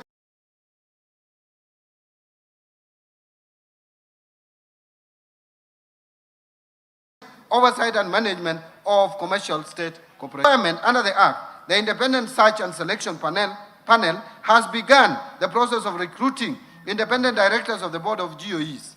All the government-owned enterprises are required to operate as commercial entities, that is for profit, financing, be self-sustaining,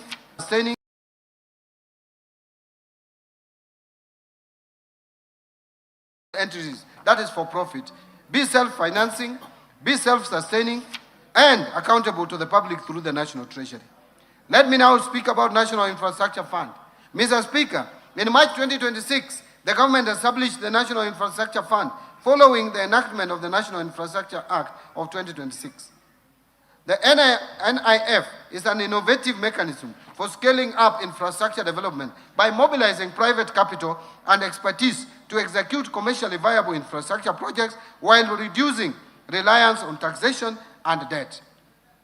The fund will promote growth of infrastructure projects by pooling capital from diverse sources, which include pension funds, sovereign wealth funds, private equity, banks, development finance institutions, among others, to finance large-scale and long-term projects. In this respect, Mr. Speaker, the proceeds from privatization will be channeled into the fund, that ensuring transparent revenue flow in financing national priority projects, including national highways, airports, seaports, electricity generation, ICT, water and irrigation, and agribusiness.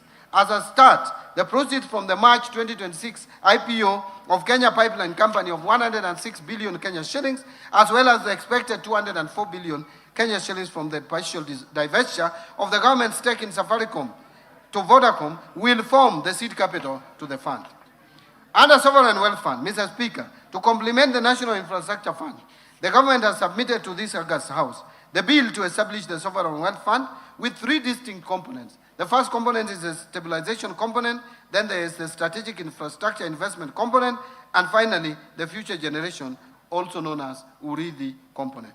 And this fund will bring into operation Article 201 of the Constitution on intergenerational equity by ensuring that natural resources wealth is invested productively and spread equitably to both current and future generations. Let me now talk about speak to sugar reforms. or the reforms in the sugar sector. Mr. Speaker, the government has also taken practical steps to deliver its promise to modernize the sugar mills and transform these once struggling factories into productive, sustainable enterprises. The sugar sector reform program has been significantly progressed following the implementation of the government leasing framework for state-owned sugar companies. The leasing process has since been successfully concluded, with investors having fully taken over operations of the sugar factories, namely Chemelis Sugar Company, Moroni Sugar Company, South Nyanza Sugar Company, and Zoia Sugar Company.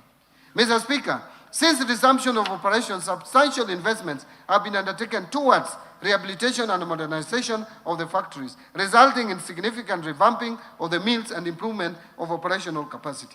These initiatives are expected to enhance efficiency, restore profitability, and protect the livelihoods of farmers. Mr. Speaker, these are not isolated transactions. They are proof that when governance is strengthened, when mandates are clarified, and when institutions are held to account, the corporations can be genuine engines of growth. The government will press forward, deepening these reforms and ensuring that every public enterprise earns its place through performance, transparency, and value created. Now, let me speak to national assets and inventory management. Mr. Speaker, to strengthen national assets management, the National Treasury has operationalized the assets and inventory management modules in our IFMIS, providing real-time visibility of public assets across all levels of government. An analysis of the asset registers shows that ministries, departments, and agencies collectively hold assets valued at approximately 4.9 trillion Kenya shillings, underscoring the importance of robust asset management. To strengthen transparency and support the transition to accrual accounting, the National Treasury has developed a government asset valuation policy framework and a public assets tagging framework. Mr. Speaker, to unlock greater value from these assets without placing additional pressure on public finances, the National Treasury is developing an asset optimization framework and a leasing framework to attract private capital and expertise while supporting infrastructure development and improved service delivery. Now let me speak to digital e-signatures in government. Mr. Speaker, in line with the digital transformation agenda, the government has also embarked on reforms to modernize and harmonize the legal and regulatory framework governing secure digital identities, electronic signatures, electronic seals, and time stamping services. Excuse me. Mr. Speaker, to make this a reality, I will in the next financial year submit to this House necessary amendments to the Public Finance Management Act and Kenya Information and Communication Act, as well as the attendant regulations. This will make use of electronic signatures, electronic seals, and time stamping services a reality in government, thereby creating efficiency in service delivery. Mr. Speaker, let me speak to something that has been troubling, the pending bills. Mr. Speaker, as I informed this House in my statement last year, the pending bills verification committee was established in November 2023 to review and validate outstanding claims and provide a credible basis for settlement. The committee has since concluded its work and analyzed a total of 91,911 pending bill claims, valued at over 637 billion shillings. Following this verification exercise, 29,885 claims, amounting to 235.6 billion, have been recommended for settlement. Of this amount, Kenya shillings 80.3 billion has already been settled through securitization in the road sector, leaving a verified outstanding balance of 155.3 billion Kenya shillings for other sectors. Mr. Speaker, to settle the verified outstanding balance of 155.3 billion Kenya shillings, the National Treasury has proposed a balanced and sustainable settlement strategy, which includes a combination of direct budgetary allocations and securitization. The proposal is to settle the verified outstanding balance of 155.3 billion over 2 years, starting with the financial year 2026-2027. Mr. Speaker, in the financial year 2026-27, the National Treasury is proposing a budgetary provision of 68 billion to settle the verified pending bills to suppliers and contractors owed by the government for amounts of up to 100 million shillings. This provision will also partly settle suppliers or contractors whose pending bills exceed 100 million shillings, ensuring that no supplier is excluded. With the settlement of this 68 billion worth of claims, the government will have settled 99% of the verified outstanding pending bills, representing 63% of the total value, a tremendous progress. Now, in terms of numbers, this will be 99 of the bills. But the remaining 88 billion worth of claims will be addressed through other budgetary provisions and instruments. Mr. Speaker, the deliberate policy of settling pending bills of up to 100 million Kenya shillings, while individually smaller in value, accounts for the majority of suppliers and have the highest multiplier effect on economic activity. This is to ensure that the micro, small, and medium enterprises are not starved of the essential working capital, which is critical to the sustainability of their businesses.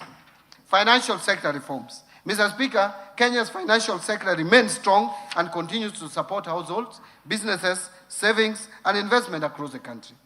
Mr. Speaker, today, the banking sector remains strong, very stable and profitable, supported by adequate capital and liquidity buffers. In the year to March 2026, total banking sector assets grew by 13.8% from 7.7 trillion to 8.7 trillion, and profitability increased by 13.6% from 73 billion Kenya shilling to 83.5 billion. Mr. Speaker, to strengthen the banking sector's resilience, deepen competition, and improve access to credit for households and businesses, the government is implementing the following reforms.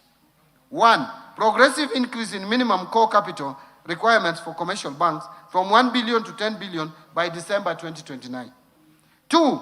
Lifted the moratorium on licensing of new commercial banks effective 1st July 2025. 3. Implementation of the revised risk-based credit pricing model anchored on the Kenya shilling overnight interbank average to enhance transparency and fairness in loan pricing and strengthen monetary policy transmission. And number 4, implementation of the banking penalties regulations 2025 to strengthen enforcement, governance, accountability, and compliance in the banking sector. Mr. Speaker, to strengthen banking sector's resilience and stability, the Business Laws Amendment Act of 2024 requires commercial banks to progressively raise the minimum core capital from 1 billion to 10 billion Kenya shillings by 2029 through targeted milestones.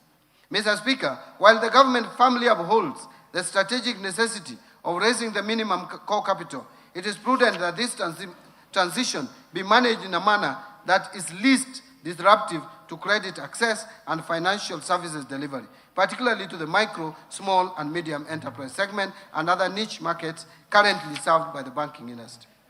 Mr. Speaker, to allow flexibility in achieving this objective and following wide consultation, especially with Kenya Bankers Association, I will be proposing amendments to the timeline specified in the Business Laws Amendment Act of 2024 to allow commercial banks raise the minimum core capital to 10 billion by 31st December 2032 without their new annual milestones. This will provide the flexibility necessary for institutions to pursue measured, commercially sound, and market-sensitive capital-raising strategies in a manner that preserves shareholder value and sustains investor confidence. Mr. Speaker, to make it easier and cheaper for Kenyans and businesses to send and receive money across East Africa region, partner states are working to connect their financial system as per the East African Community Payment System Master Plan of 2025 so that transactions are faster, more affordable, and more efficient to support trade and regional integration.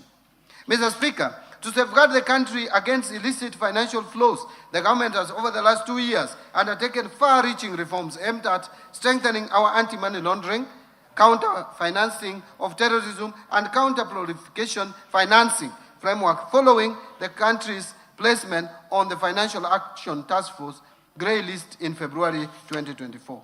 These reforms include the adoption of the Virtual Asset Service Providers legal framework, strengthening beneficial ownership transparency, enhancing risk-based supervision across financial and designated non-financial business and professions sectors, improving interagency collaboration, and increasing investigations, prosecutions, and asset recovery efforts relating to money laundering and terrorism financing offenses.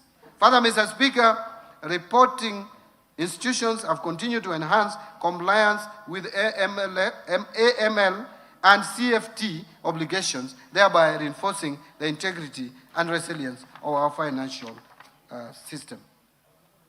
Mr. Speaker, Kenya has actually made substantial progress in addressing the action items under the FATS action plan, with only a few outstanding measures remaining as we approach the conclusion of the implementation period. The government remains fully committed to finalizing the remaining reforms and securing Kenya's exit from the grey list at the earliest opportunity. These achievements demonstrate our unwavering resolve to align Kenya with the international best practices, safeguard the country against illicit financial flows, and strengthen investor confidence in our economy. And Mr. Speaker, the government is also supporting innovation in financial services through the implementation of the Virtual Asset Service Providers Act of 2025. And in this regard, we have developed regulations to govern virtual asset service providers. The regulations framework ensures that new technologies operate in a safe and regulated environment that protects users, strengthens financial stability, and encourages responsible innovation. Under capital markets, Mr. Speaker, I have the following to say. The government continues to implement measures to deepen and broaden capital markets in order to mobilize savings for productive long-term investment. These efforts have continued to yield results, with the Nairobi Securities Exchange recording exceptional performance in 2025.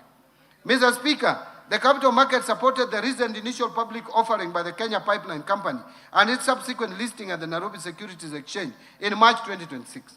Further, the capital market supported recent issuances by various companies to raise capital.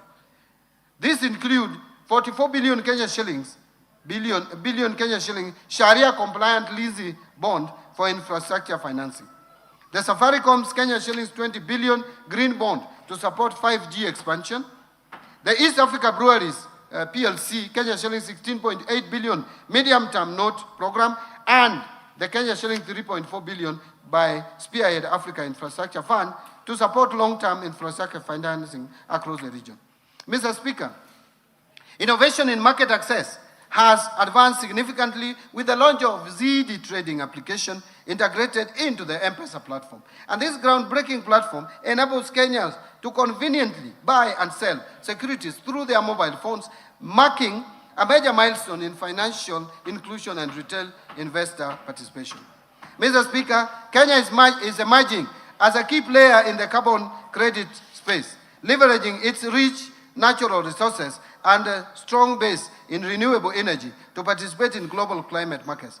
To actualize formal trading of carbon credits, the government is preparing carbon credit regulations, and these regulations will allow the government and private sector players to benefit through trading of carbon credits generated in Kenya and the region.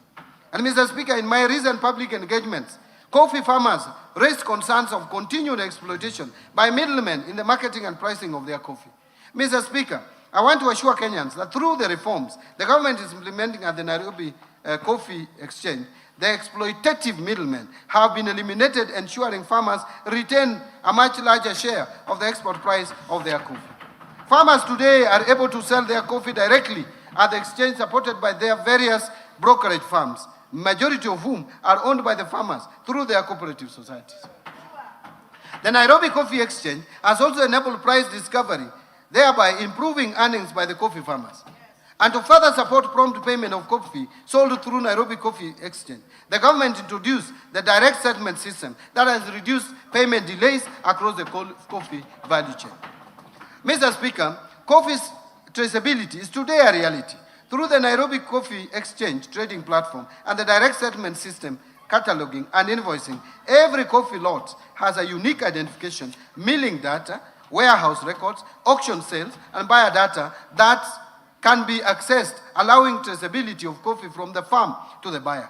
This has created greater buyer confidence on the origin, quality, and authenticity of Kenyan coffee by eliminating coffee laundering. On pension reforms, Mr. Speaker. Mr. Speaker, delayed pension processing has for long been a source of frustration and hardship for retiring public servants. A civil servant who has dedicated their career to public service deserves timely and dignified access to their retirement benefits. Mr. Speaker, to hasten the processing of pension claims, I launched the e-pension management information system on 1st June 2026.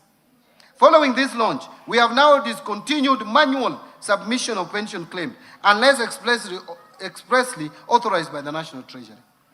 Mr. Speaker, to ensure this reform delivers a lasting impact, ministries, departments, and agencies are now required to initiate pension claims at least 9 months before a public officer's retirement date.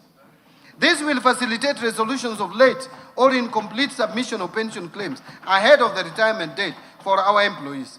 Further, the National Treasury, in collaboration with the Kenya School of Government, will institutionalize electronic pension management information system training as part of a continuous capacity building program to ensure sustained competency in pension administration across the public sector. Insurance reforms.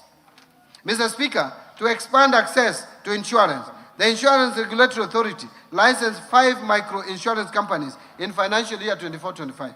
This has increased access to affordable insurance with over 11 million lives covered as at 31st December 2025.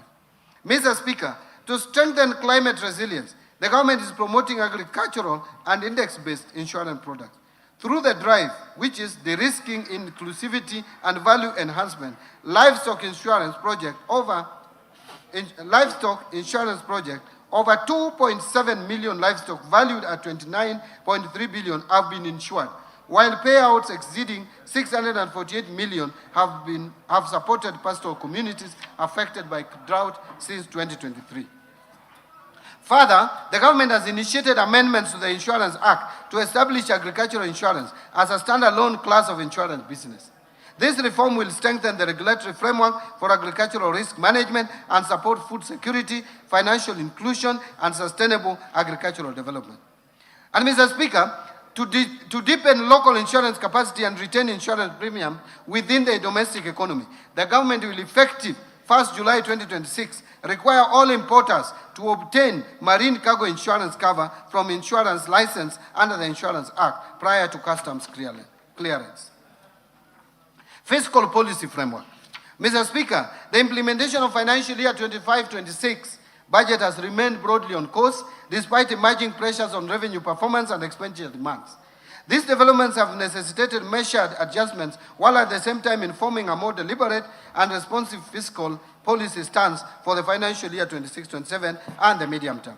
And Mr. Speaker, on the revenue front, performance has fallen short of target in the financial year 2025-26.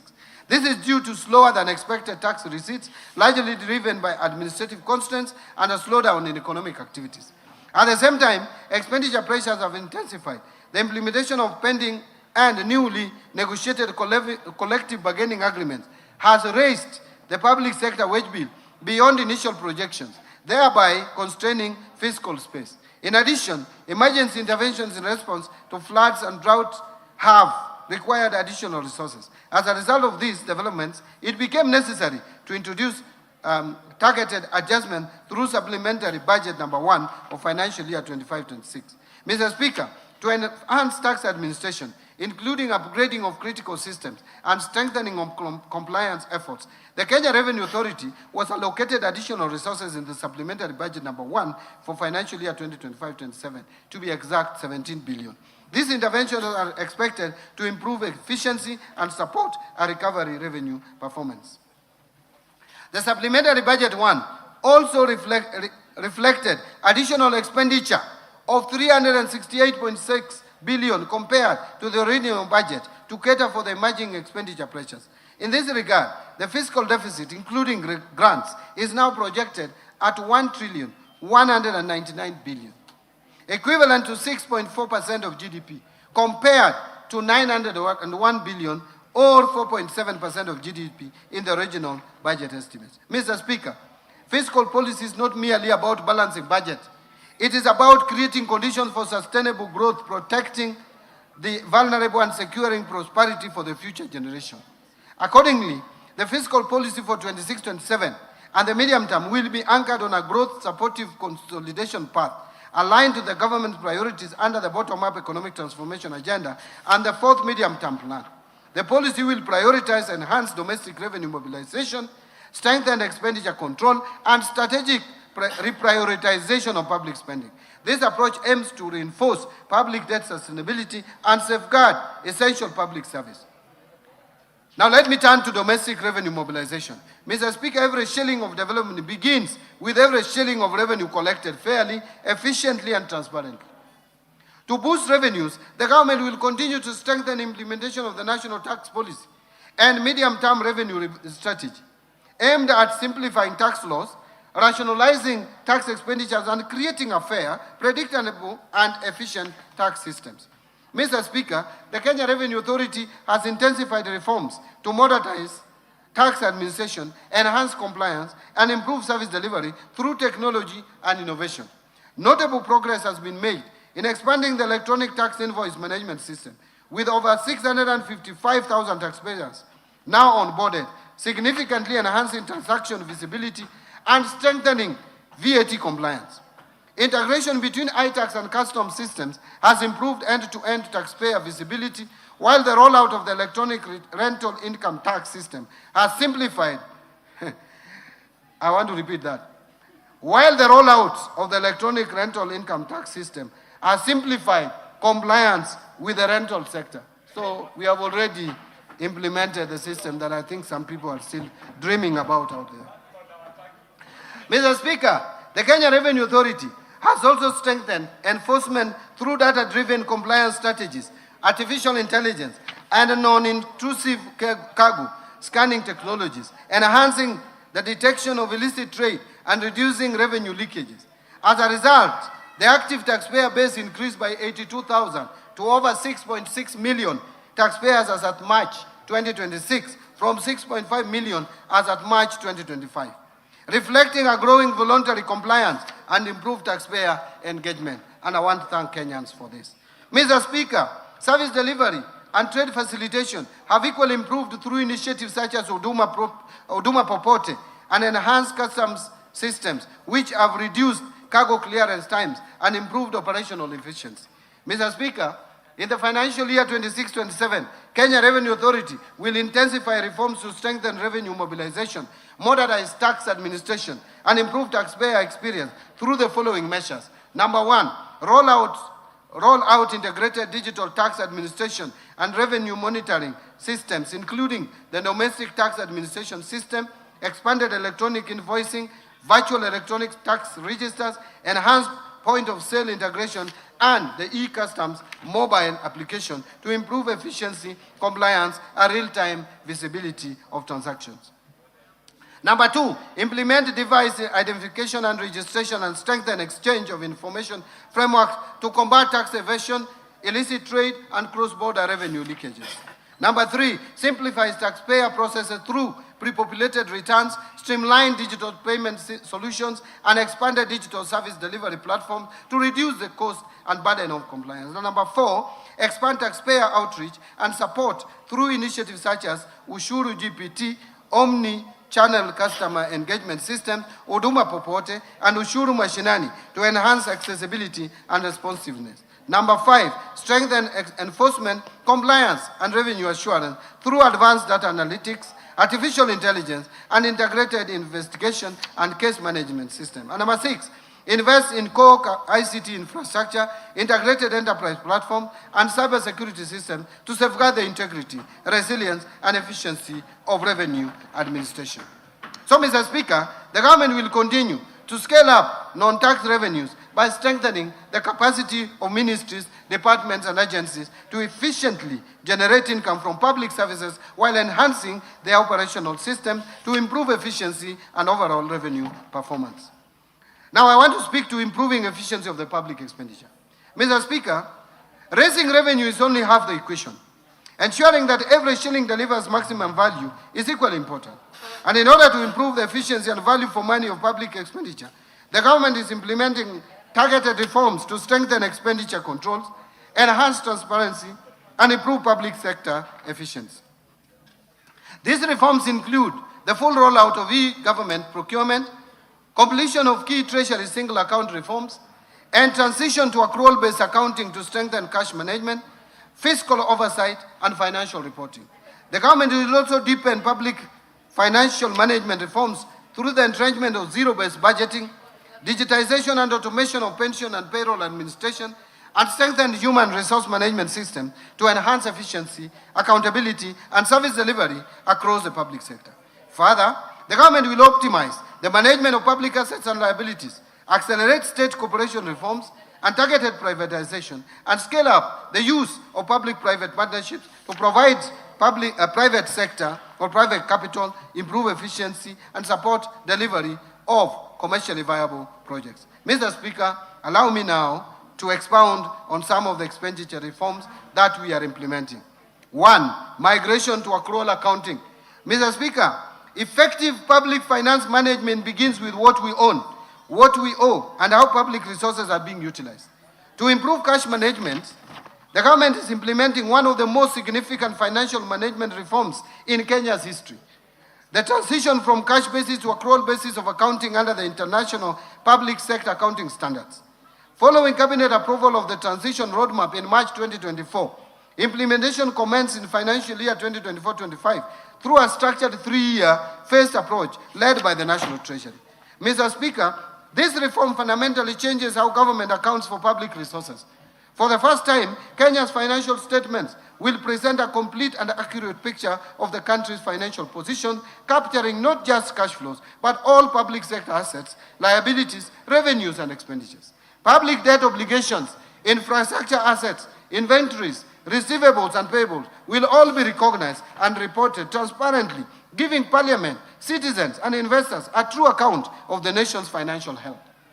Mr. Speaker, implementation is progressing as scheduled across 3 phases. The first phase addressed financial assets and liabilities.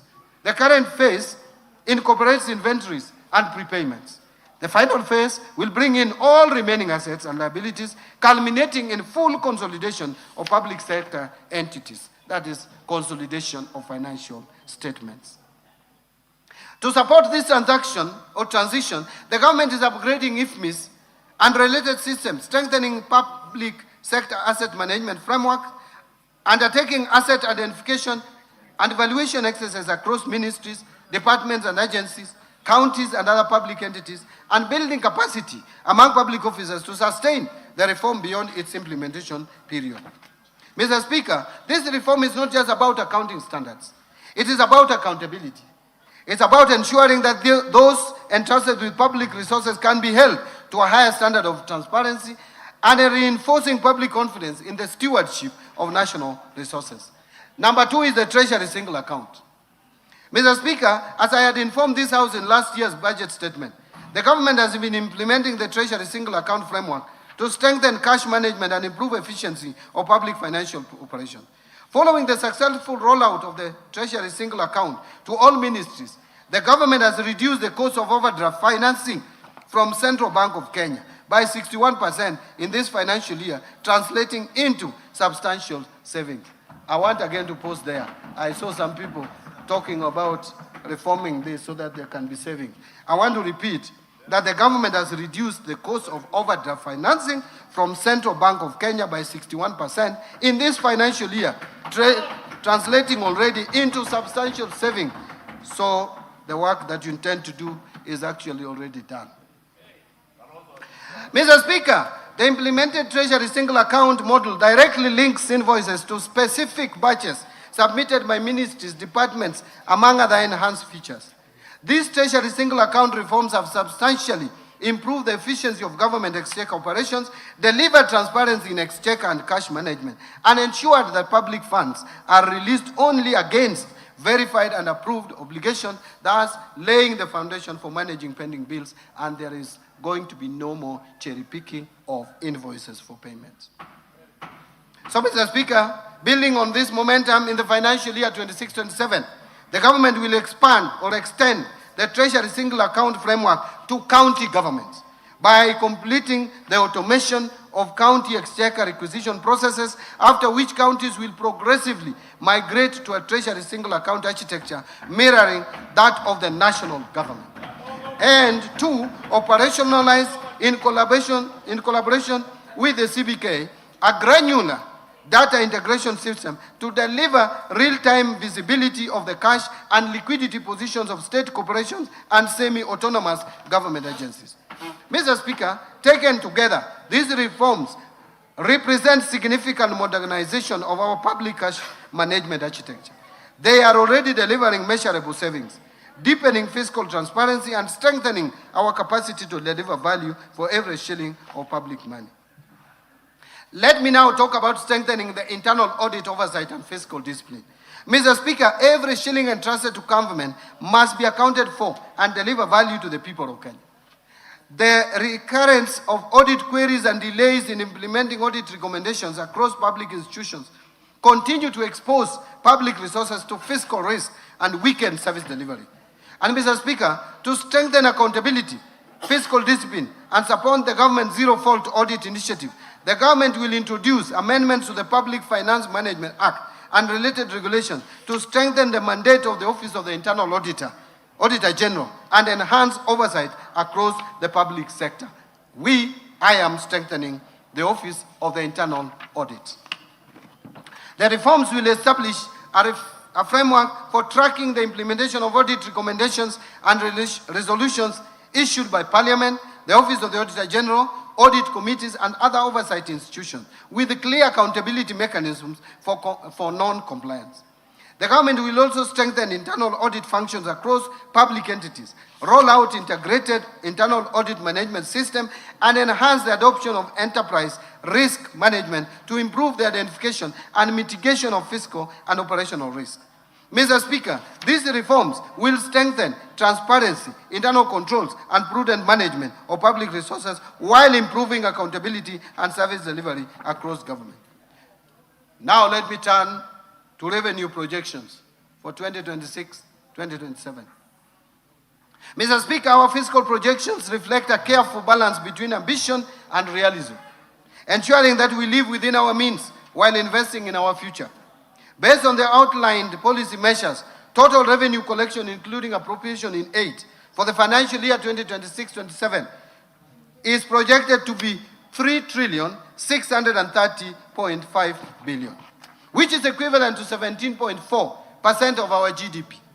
Of this, ordinary revenue is projected at 2,985.7 billion, equivalent to 14.3% of the gross domestic product. And ministerial appropriation in aid is projected at 644.8 billion, equivalent to 3.1% of GDP. Grants are projected at 43.6 billion, or 0.2% of GDP. Expenditure projections. Mr. Speaker, total expenditure in the financial year 2026-27 budget is projected at 4,820.4 billion, equivalent to 23.2% of GDP. And of this, recurrent expenditure will amount to 3,568.4 billion, which is equivalent to 17.1% of GDP, and development expenditure, including allocations to domestic and foreign finance projects, contingency fund, and equalization fund, will amount to 750 billion shillings, which is equivalent to 3.6% of GDP. Total allocation to county governments is projected at 502 billion shillings, of which 428 billion is equitable share, and 74 billion is additional allocations from the national government's share of revenue, and loans and grants from development partners. So 16.6 billion national government, and loans and grants 57.4 billion. Financing deficit, fiscal deficit and financing. Mr. Speaker, the resultant fiscal deficit, including grants, is projected at 1,146.2 billion, equivalent to 5.5% of GDP. The fiscal deficit will be financed by net external borrowing of 116.2 billion, equivalent to 0.6% of GDP, and net domestic borrowing of 1,030 billion, which is equivalent to 4.9% of GDP. Public debt management. That leads us to discussion on public debt management. Mr. Speaker, debt is a tool for development, but only when managed prudently and sustainably. To preserve debt sustainability and strengthen economic resilience, the government will continue implementing fiscal consolidation measures anchored on enhanced domestic revenue mobilization, strict expenditure controls, and improved efficiency in public spending. Given these reforms, the present value of public debt to GDP is projected to decline steadily towards the approved debt anchor over the medium term.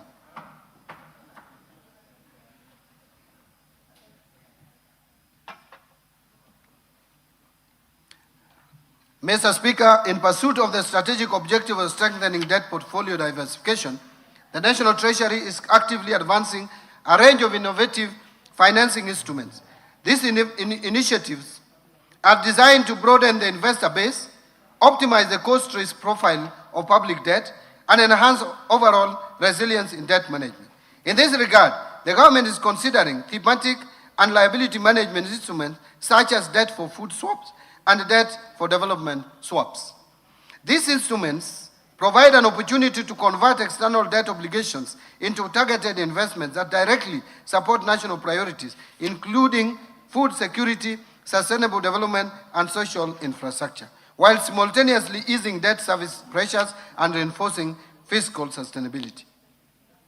Mr. Speaker, further to this, the government is also evaluating opportunities to access new and diversified international capital markets. This includes the potential issuance of samurai bonds in the Japanese market, and a lot of progress has been made in this area, and panda bonds in the Chinese domestic market. By tapping into these markets, the government stands to benefit from deep and diversified pools of capital, secure potentially competitive financing terms, and promote currency diversification within the debt portfolio, thereby reducing reliance on traditional funding sources. Mr. Speaker, complementing these efforts and in recognition of the growing global demand for ethical and faith-based financing, the government is considering the introduction of sukuk instruments. These Sharia-compliant securities, which are structured on asset-backed or asset-based principles, will enable the government to access liquidity from Islamic finance markets. This will not only expand the investor base to include investors with Sharia compliance mandates, but also promote financial inclusion and contribute to the deepening of domestic and international capital markets.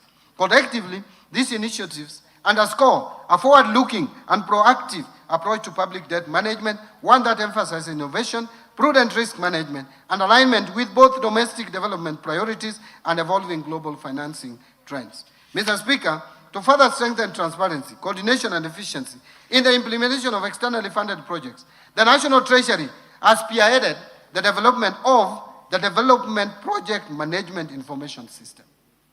This innovative digital platform will serve as a centralized repository for real-time tracking of project implementation, monitoring of disbursement, and alignment of outcomes with national development priorities.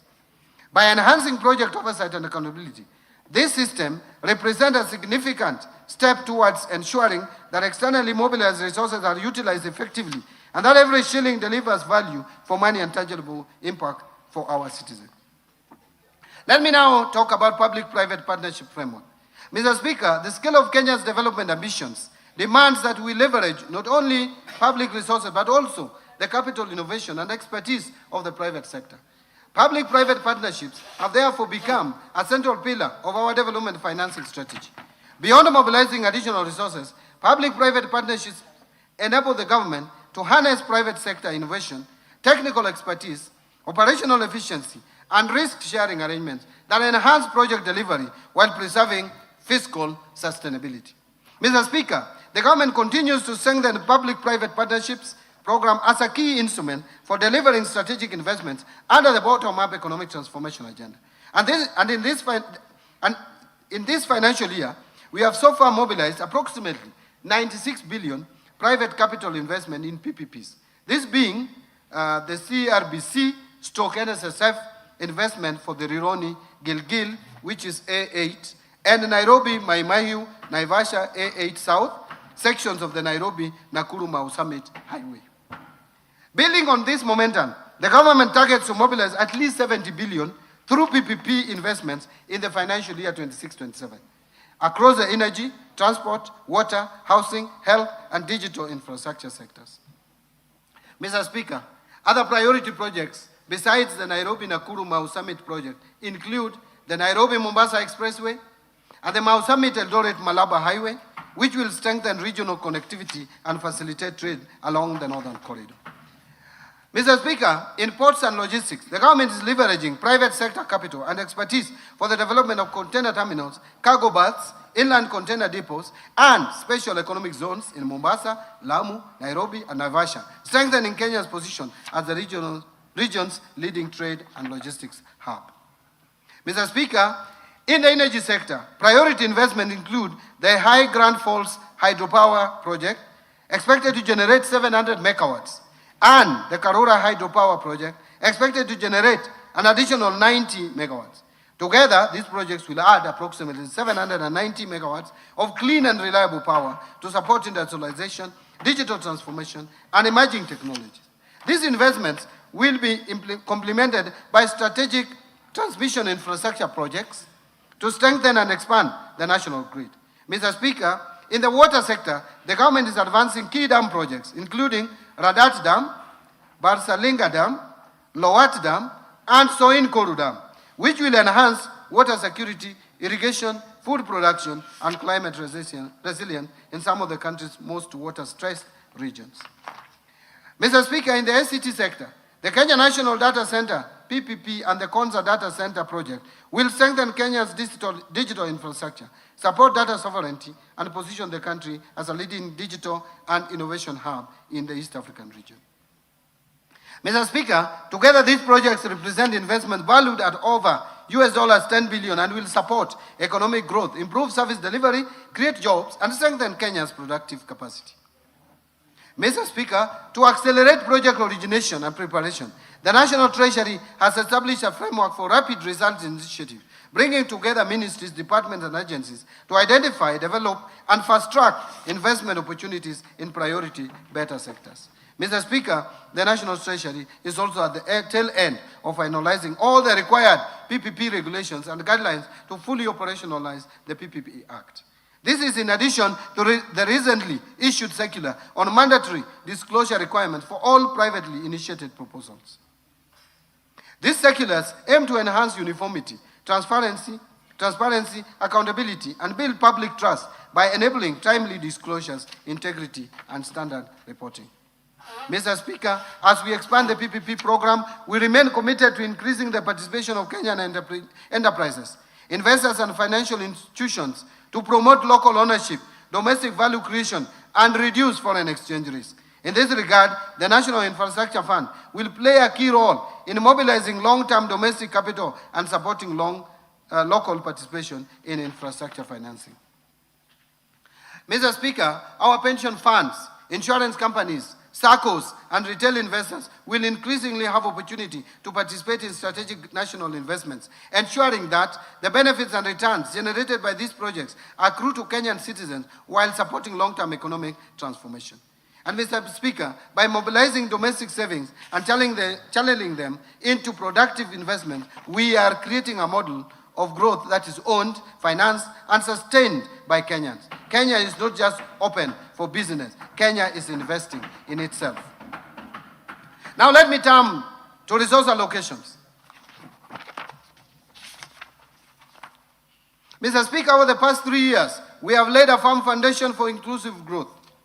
For financial year 2026-2027, the financial year 2026-2027 builds on those gains and advances the bottom-up economic transformation agenda.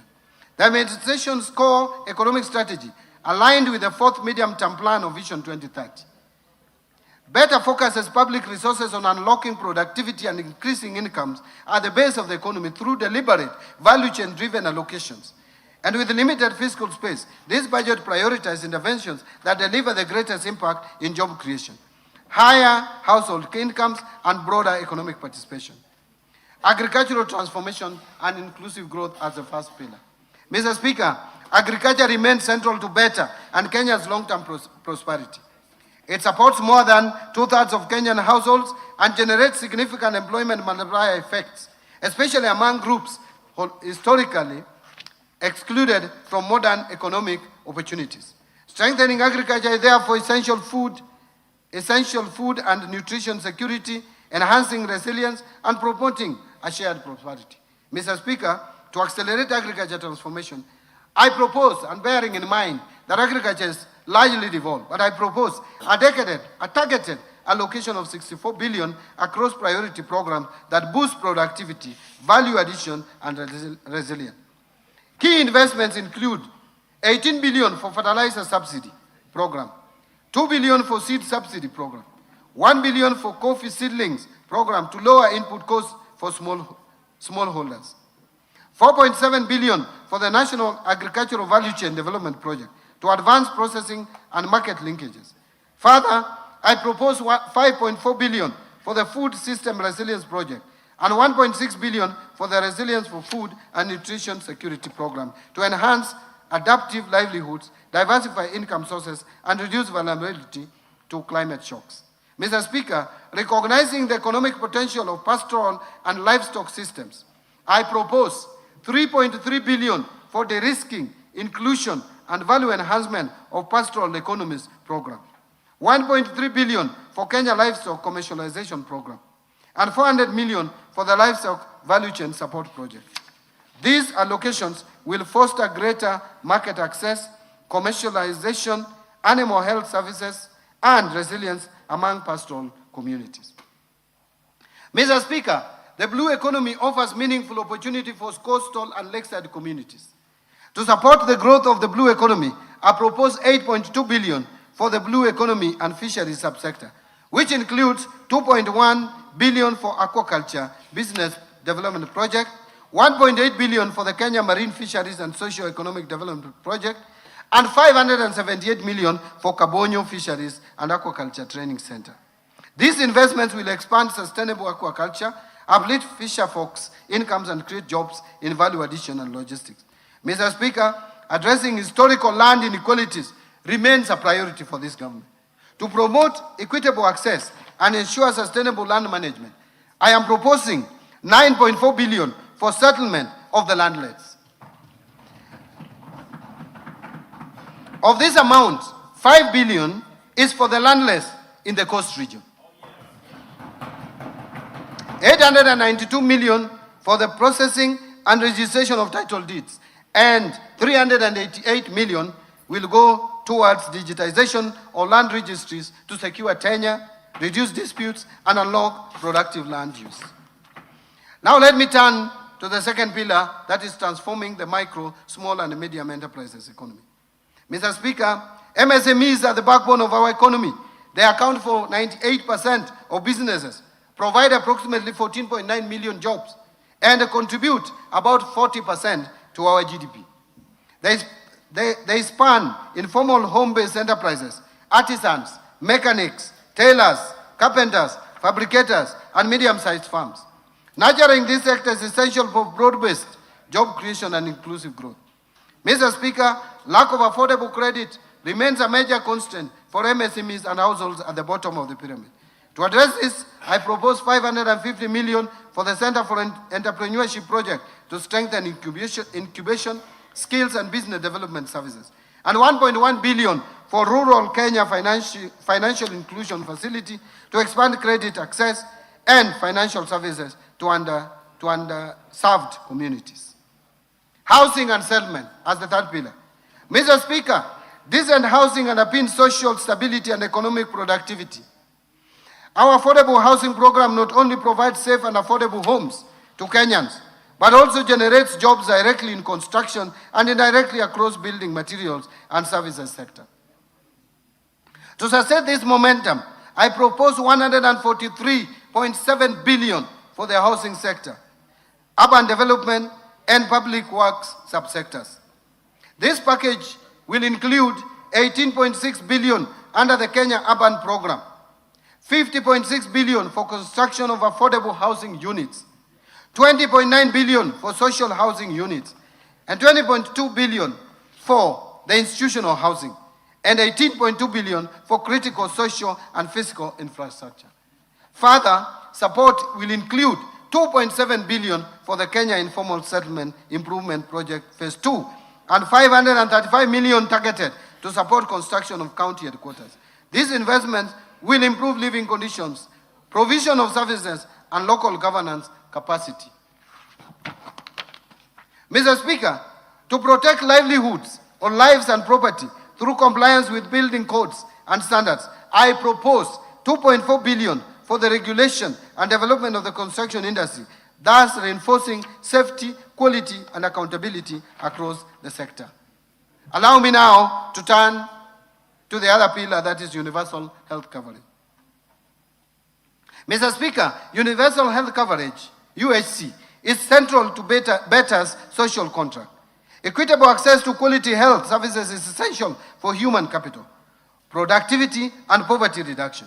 Towards this end, I have proposed 177.2 billion to the health sector to advance UHC and strengthen essential services.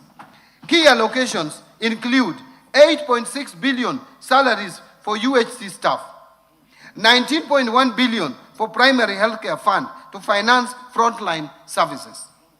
Mr. Speaker, to reduce the burden of communicable diseases and advance immunization, I am proposing 18.5 billion for the Global Fund and 6.4 billion for vaccines and immunization program. This investment will protect children and communities and reduce health-related economic shocks. Mr. Speaker, tackling cancer and other chronic illnesses requires focused investment. I propose 3 billion to the Emergencies, Chronic and Critical Illness Fund, 1 billion for construction of a cancer center at Kisii Level 5 Hospital, 300 million to strengthen cancer management in Kenyatta National Hospital, and 150 million for the expansion of Comprehensive Cancer Center at Kenyatta University Teaching Referral and Research Hospital. These measures will expand diagnostic and treatment capacity across the region, given that we are leading as a leading hub in terms of health in this region. Mr. Speaker, to improve tertiary healthcare, I propose 45.3 billion for our referral hospitals.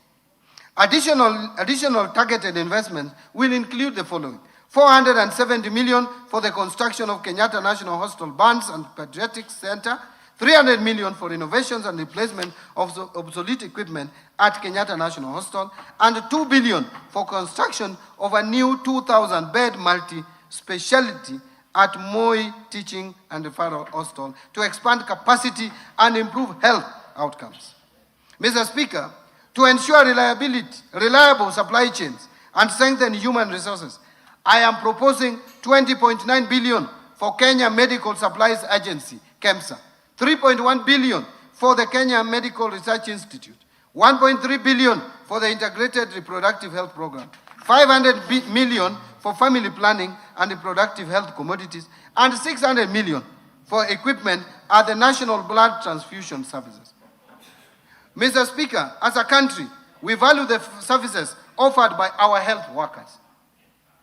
To build workforce capacity, I propose 9.3 billion for medical interns, 10.9 billion for the Kenya Medical Training College, and 3.2 billion and 396 million for stipend and medical insurance for community health promoters, respectively.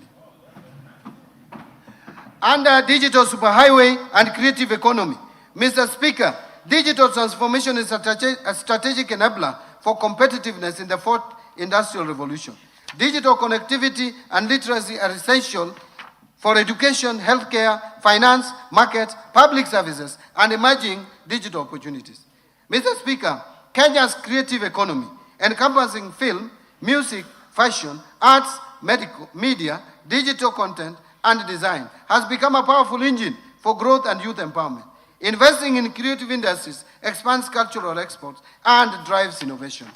Mr. Speaker, to accelerate digital adoption and inclusion, I propose 8.6 billion Kenya shillings to this sector.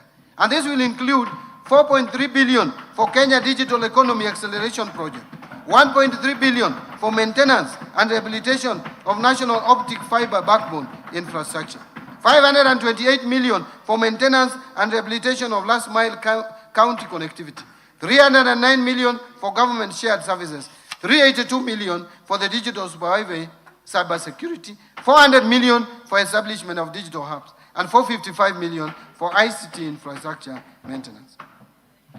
Investing, now let me move to infrastructure. Mr. Speaker, infrastructure is the backbone of economic transformation. It provides connectivity, energy, and water resources needed to power productive activities and sustain human settlement. By reducing transaction costs and opening markets, infrastructure investments deliver long-term value. Towards this end, I propose 220.4 billion for development of roads, including 44.3 billion to support construction of roads and bridges, 58 billion for rehabilitation of roads, and 118.1 billion for roads maintenance. This balanced mix supports connectivity, freight, efficiency, and long-term road preservation. Mr. Speaker, to expand railway transport, I propose 38.4 billion for railway projects. Additionally, Kenya shillings 400 million is proposed for the Kenya ferry ramp in Likoni, Mombasa. Additional 1 billion for development of public ferry landing ramps in Lake Victoria, including Mbita and Sena Islands in Suba North and West sub-counties of Homa Bay County, respectively. 150 million for acquisition of public ferry in Lake Victoria, completing the purchase of public ferry for use in Lake Victoria. And 582 million for Nairobi Bus Rapid Transport Project, which is a critical public transport investment that will reduce congestion and enhance mobility. Mr. Speaker, reliable, affordable energy is vital for industry and households. I propose 30.9 billion to the energy subsector, including 7.5 billion for the national grid system, 20.2 billion for rural electrification, and 3.2 billion for alternative energy technologies. These allocations expand access, lower costs, and promote sustainable growth. But I wish to add that a lot of energy projects will be financed through National Infrastructure Fund because they are commercially viable. And I want to turn to education. Education. Yes. Yes, I'm turning now to education. Improving education outcomes. Mr. Speaker, Kenya's future depends on developing strong human capital. And to this end, we will continue to strengthen quality learning, training and research, promote equity and inclusivity, scale up investment in education, fortify the system against emerging technological and labor market shift, as well as fortify education to industry linkages, thus ensuring skills match demand. Mr. Speaker, I propose 784.5 billion for the education sector. Mr. Speaker, a lot has been said about defunding education. But in 2026-27, we are proposing 784.5 billion shillings, which is 26.4% of the ministerial budgets. Compare that to 2021-2022 budget, before this administration came into office. The budget for education was 526 billion shillings. That has increased now by 49%. And it was 24.5% of the ministerial budget. Now it is 26.5% of the ministerial budget. Therefore, Mr. Speaker, it is not correct that this government, this administration is defunding education. In fact, we are funding it more. So this 784.5 billion includes Kenya shillings 424 billion to Teacher Service Commission for payment of our teachers. And that has moved from 290 billion in 2022 to now 421 billion shillings. Basic education. Basic education is now 136. I'm proposing 136.6 billion. Compare that to 107 billion in 2022. 163.9 billion for higher education, which was 105 billion in 2022. 1.3 billion for science, innovation and research, and 58.5 billion for technical, vocational education and training. This comprehensive allocation safeguards service delivery and expands opportunities across the learning continent.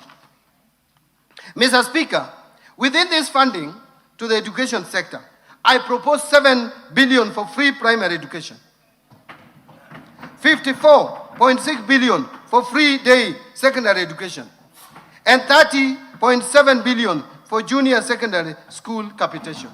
Those two lines, the free day secondary education 54.6 plus junior secondary education of 30.7 adds to a total of 85.3 billion.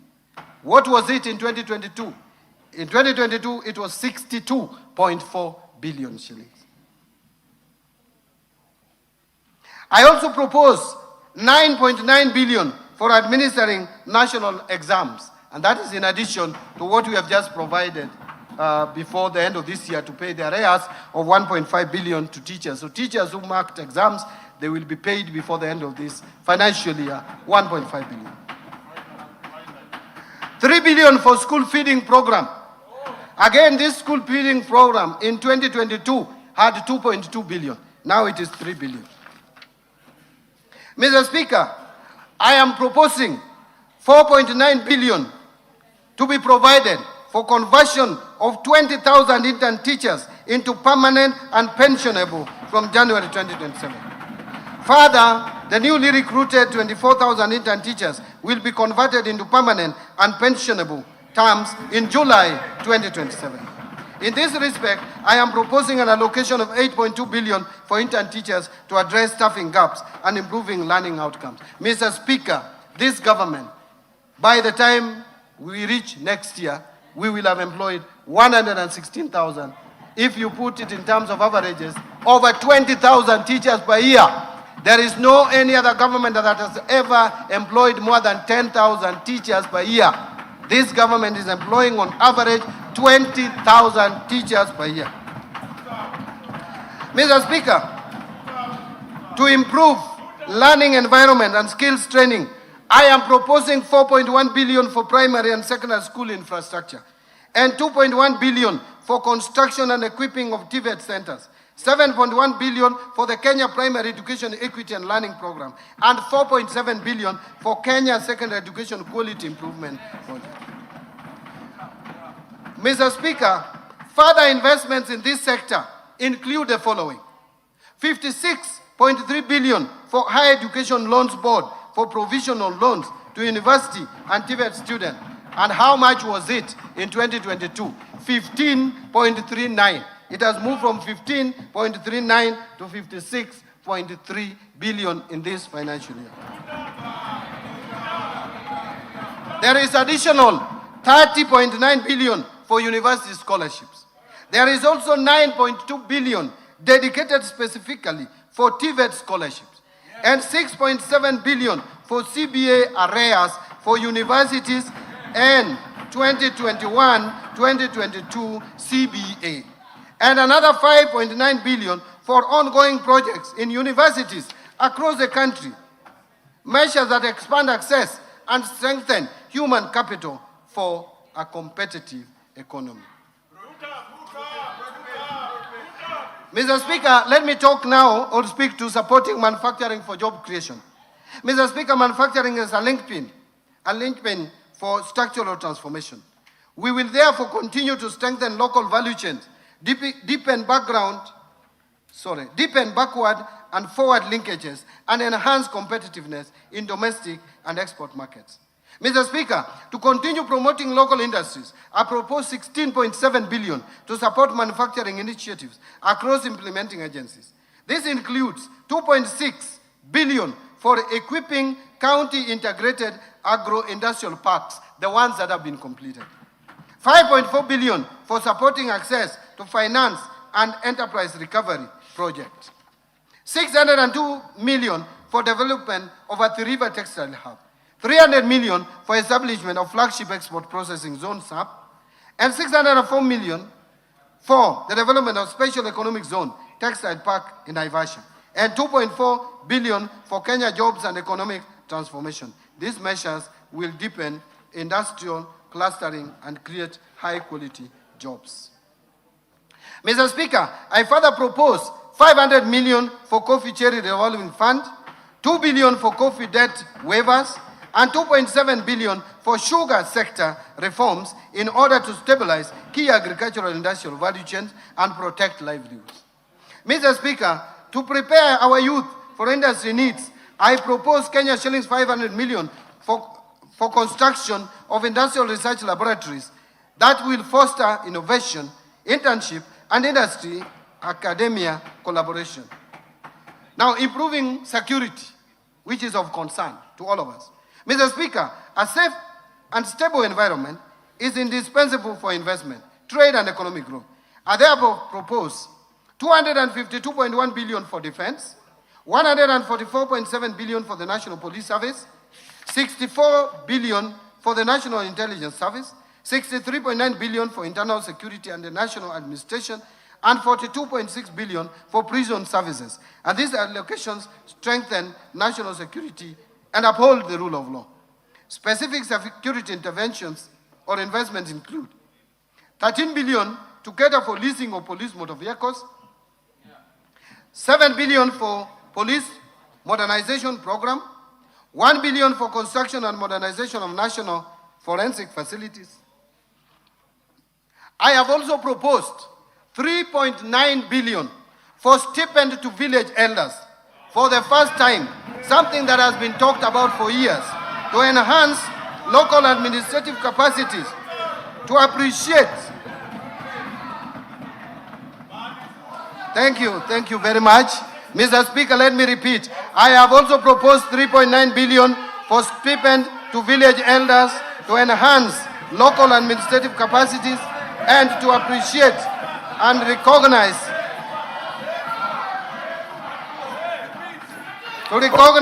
the role played by village elders in helping address security and other societal challenges. Mr. Speaker, allow me now to turn to protecting the vulnerable groups in our society. Mr. Speaker, social safety nets remain central to BETA's objective of poverty reduction and inclusive growth. Strengthened safety nets protect livelihoods, create pathways out of poverty, and enable economically excluded households to participate in productive activities. In this regard, Mr. Speaker,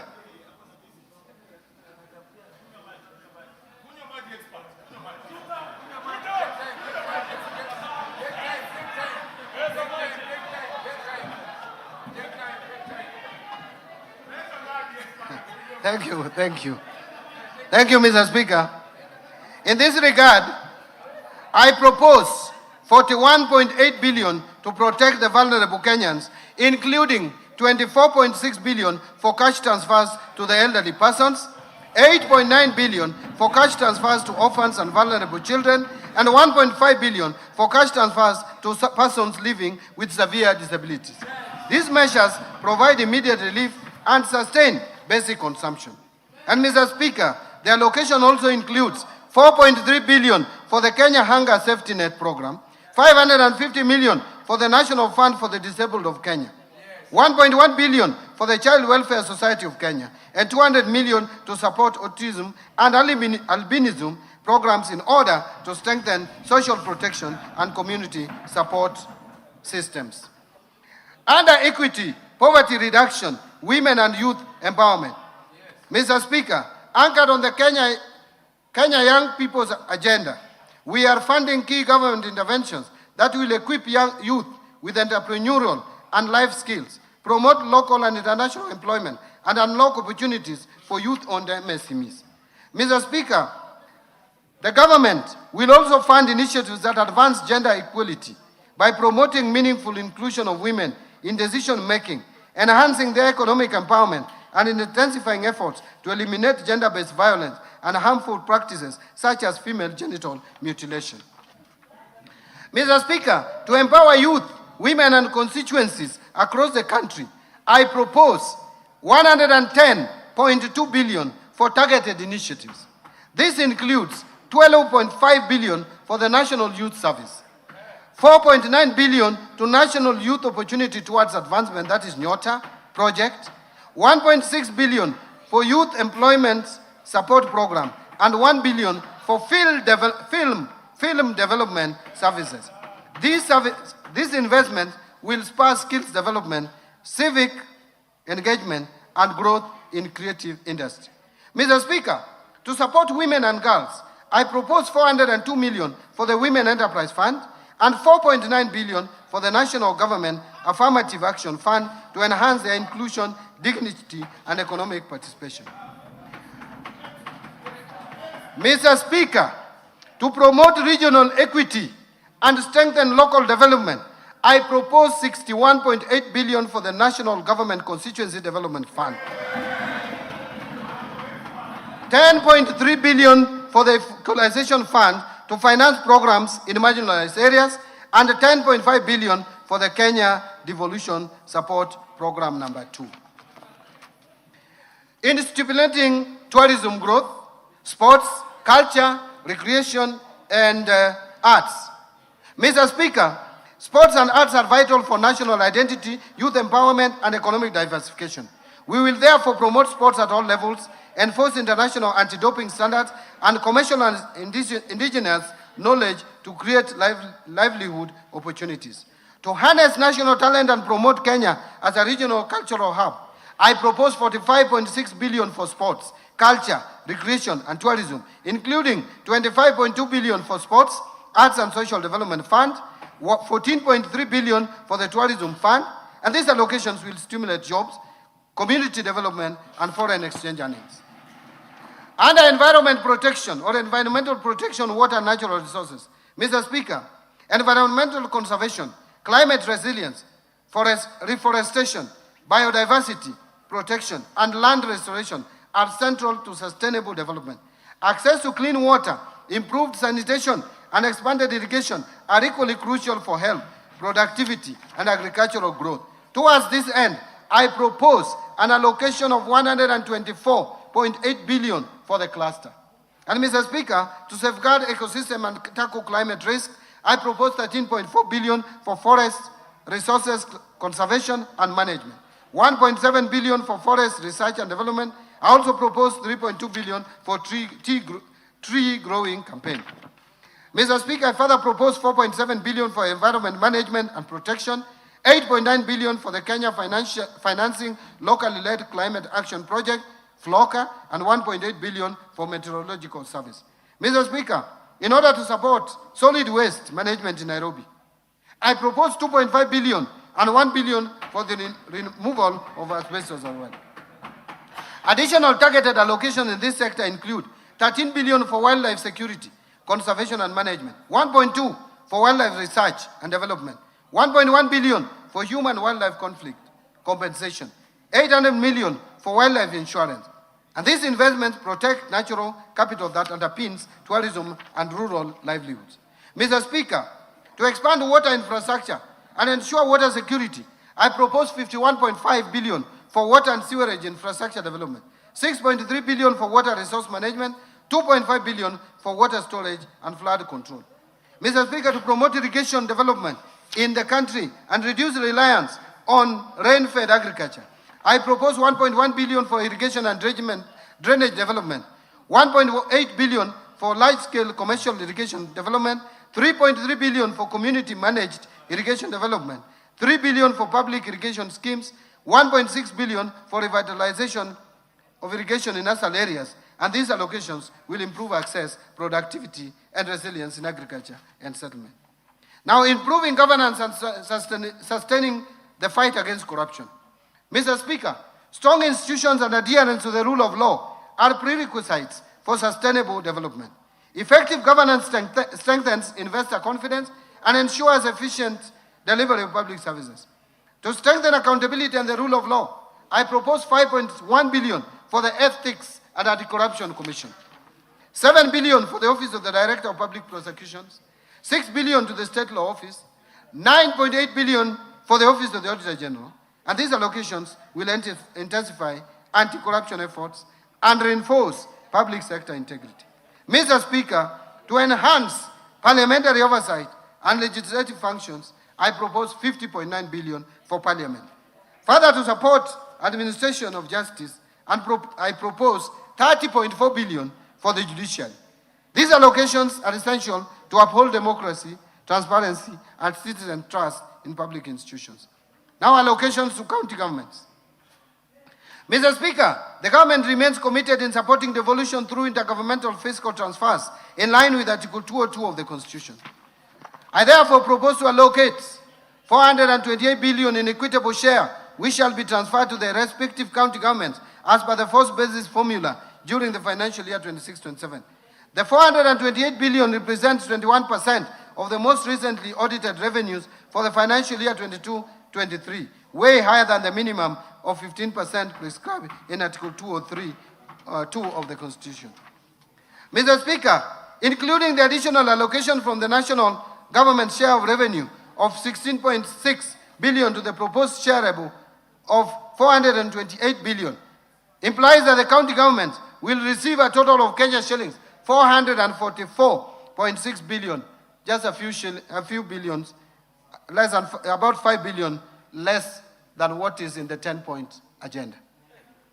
Further to this allocation, I have proposed an additional allocation of 57.4 billion from loans and grants from development partners. Mr. Speaker, the National Treasury has developed the Draft Public Finance Management Bill 2025, which proposes to amend Sections 42 and 191 of the Public Finance Management Act, CAF 412.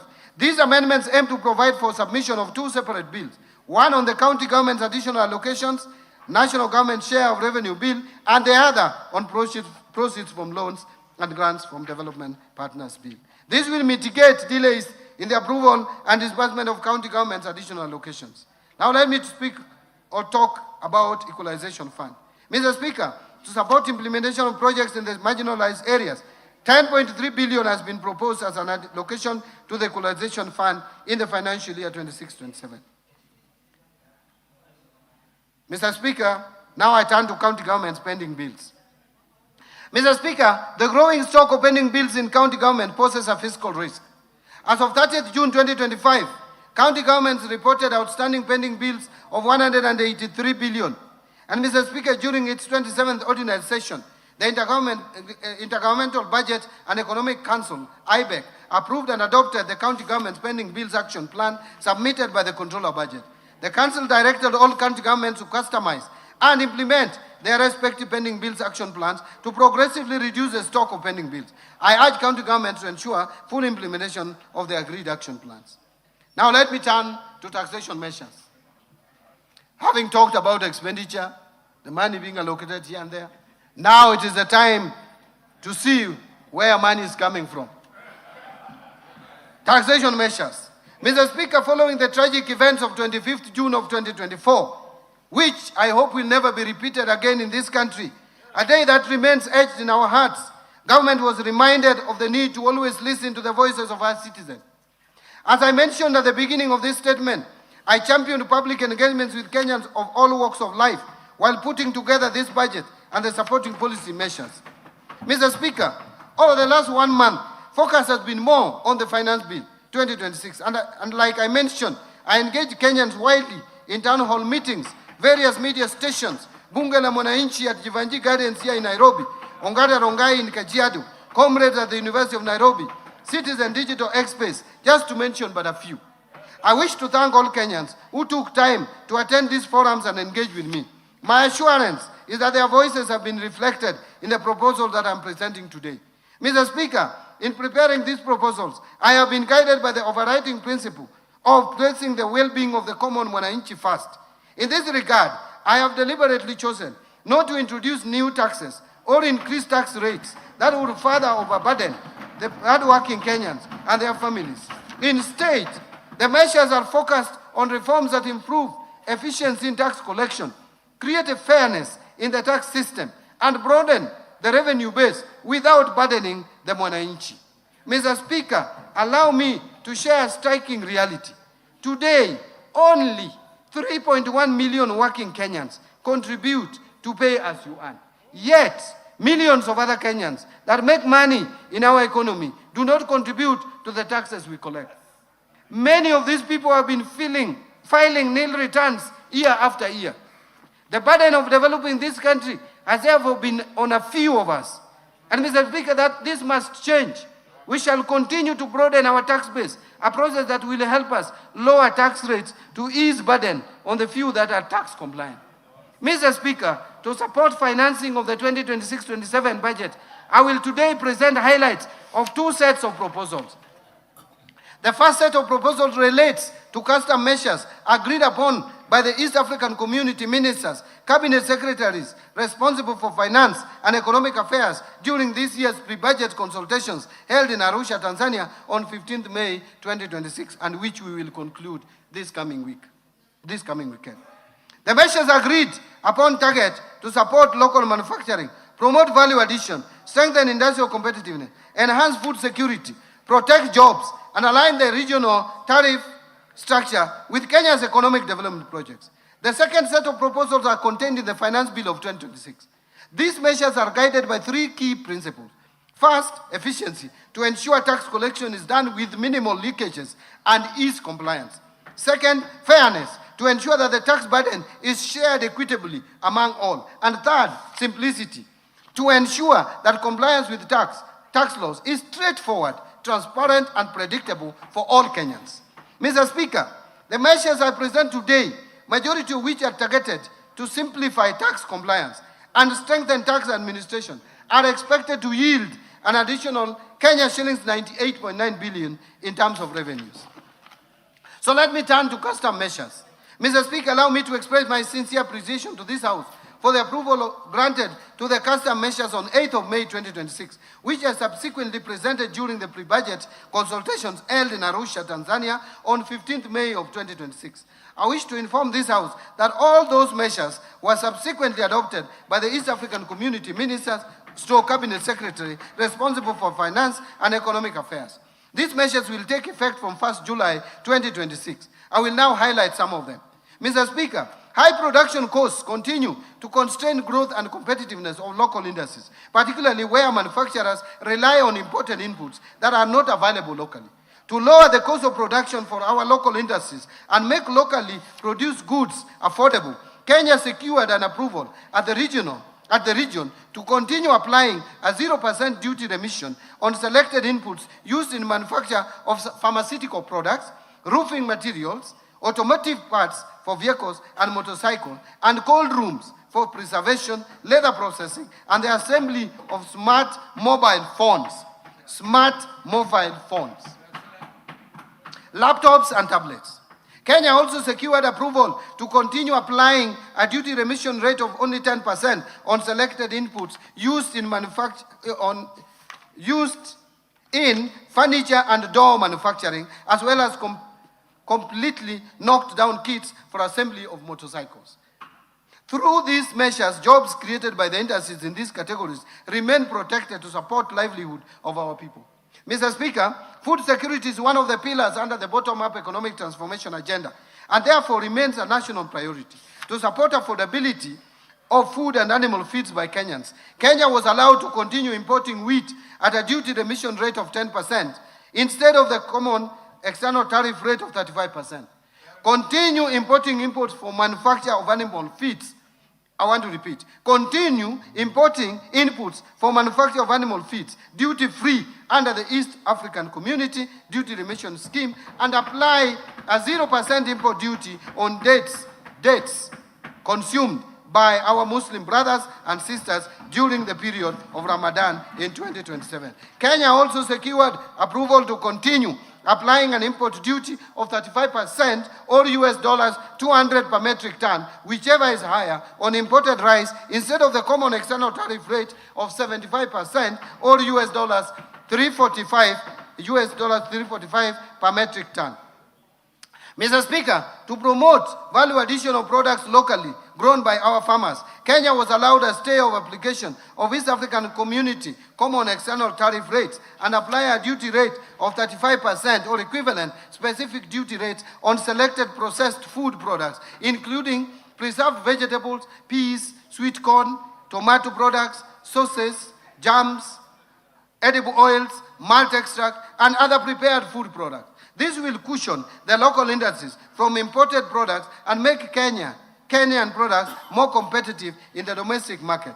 Protect these agro-based industries, thus safeguarding income of our farmers and the local jobs created in the agro-processing value chain. Mr. Speaker, to protect local manufacturers in the textile, apparel, leather, and footwear sectors, and the many jobs in these industries, Kenya was granted an extension of a stay of application of ESC common standard tariff and apply higher duty rates ranging between 25% and 35% on imported textiles, apparel, blankets, bed linen, carpets, tarpaulins, leather products, and worn clothing, while maintaining 0% duty remission on selected inputs for leather processing. Mr. Speaker, to strengthen digital connectivity and part of the digital superhighway pillar of BETTER, the local assembly of smart devices remains a key priority. Expanding access to affordable smart telecommunication devices will enable more Kenyans participate in the digital economy and benefit from emerging opportunities in business and innovation. With this in mind, Kenya requested and was granted a 0% duty remission on inputs used in the assembly of smartphones, laptops, and tablets. Additionally, optical fiber cables and recorded software products will be imported at a higher tariff rate of 10% instead of the ESC common external tariff rate of 0%.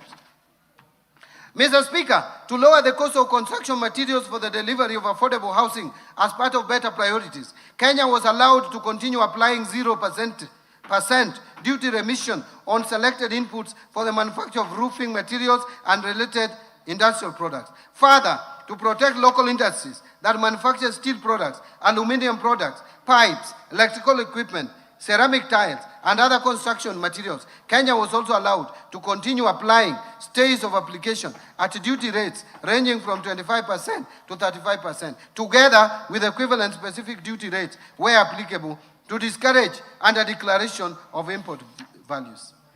Mr. Speaker, given the limited fiscal space, Kenya continues to explore alternative financing models, particularly the public-private partnership arrangements in developing infrastructure projects. With this in mind, Kenya was granted a stay of application of the common tariff and apply a 0% import duty on goods, materials, and equipment imported for use in the PPP projects.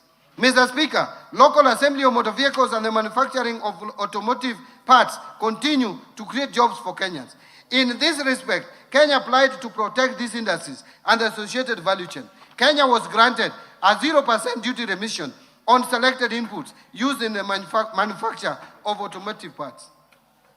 Mr. Speaker, to support local manufacturing of paper and paper products, Kenya was allowed to continue applying stays of application at a rate of 35% on craft paper and paperboard, printed polybags, sacks and bags, and related packaging materials instead of the common tariff rates of 25%.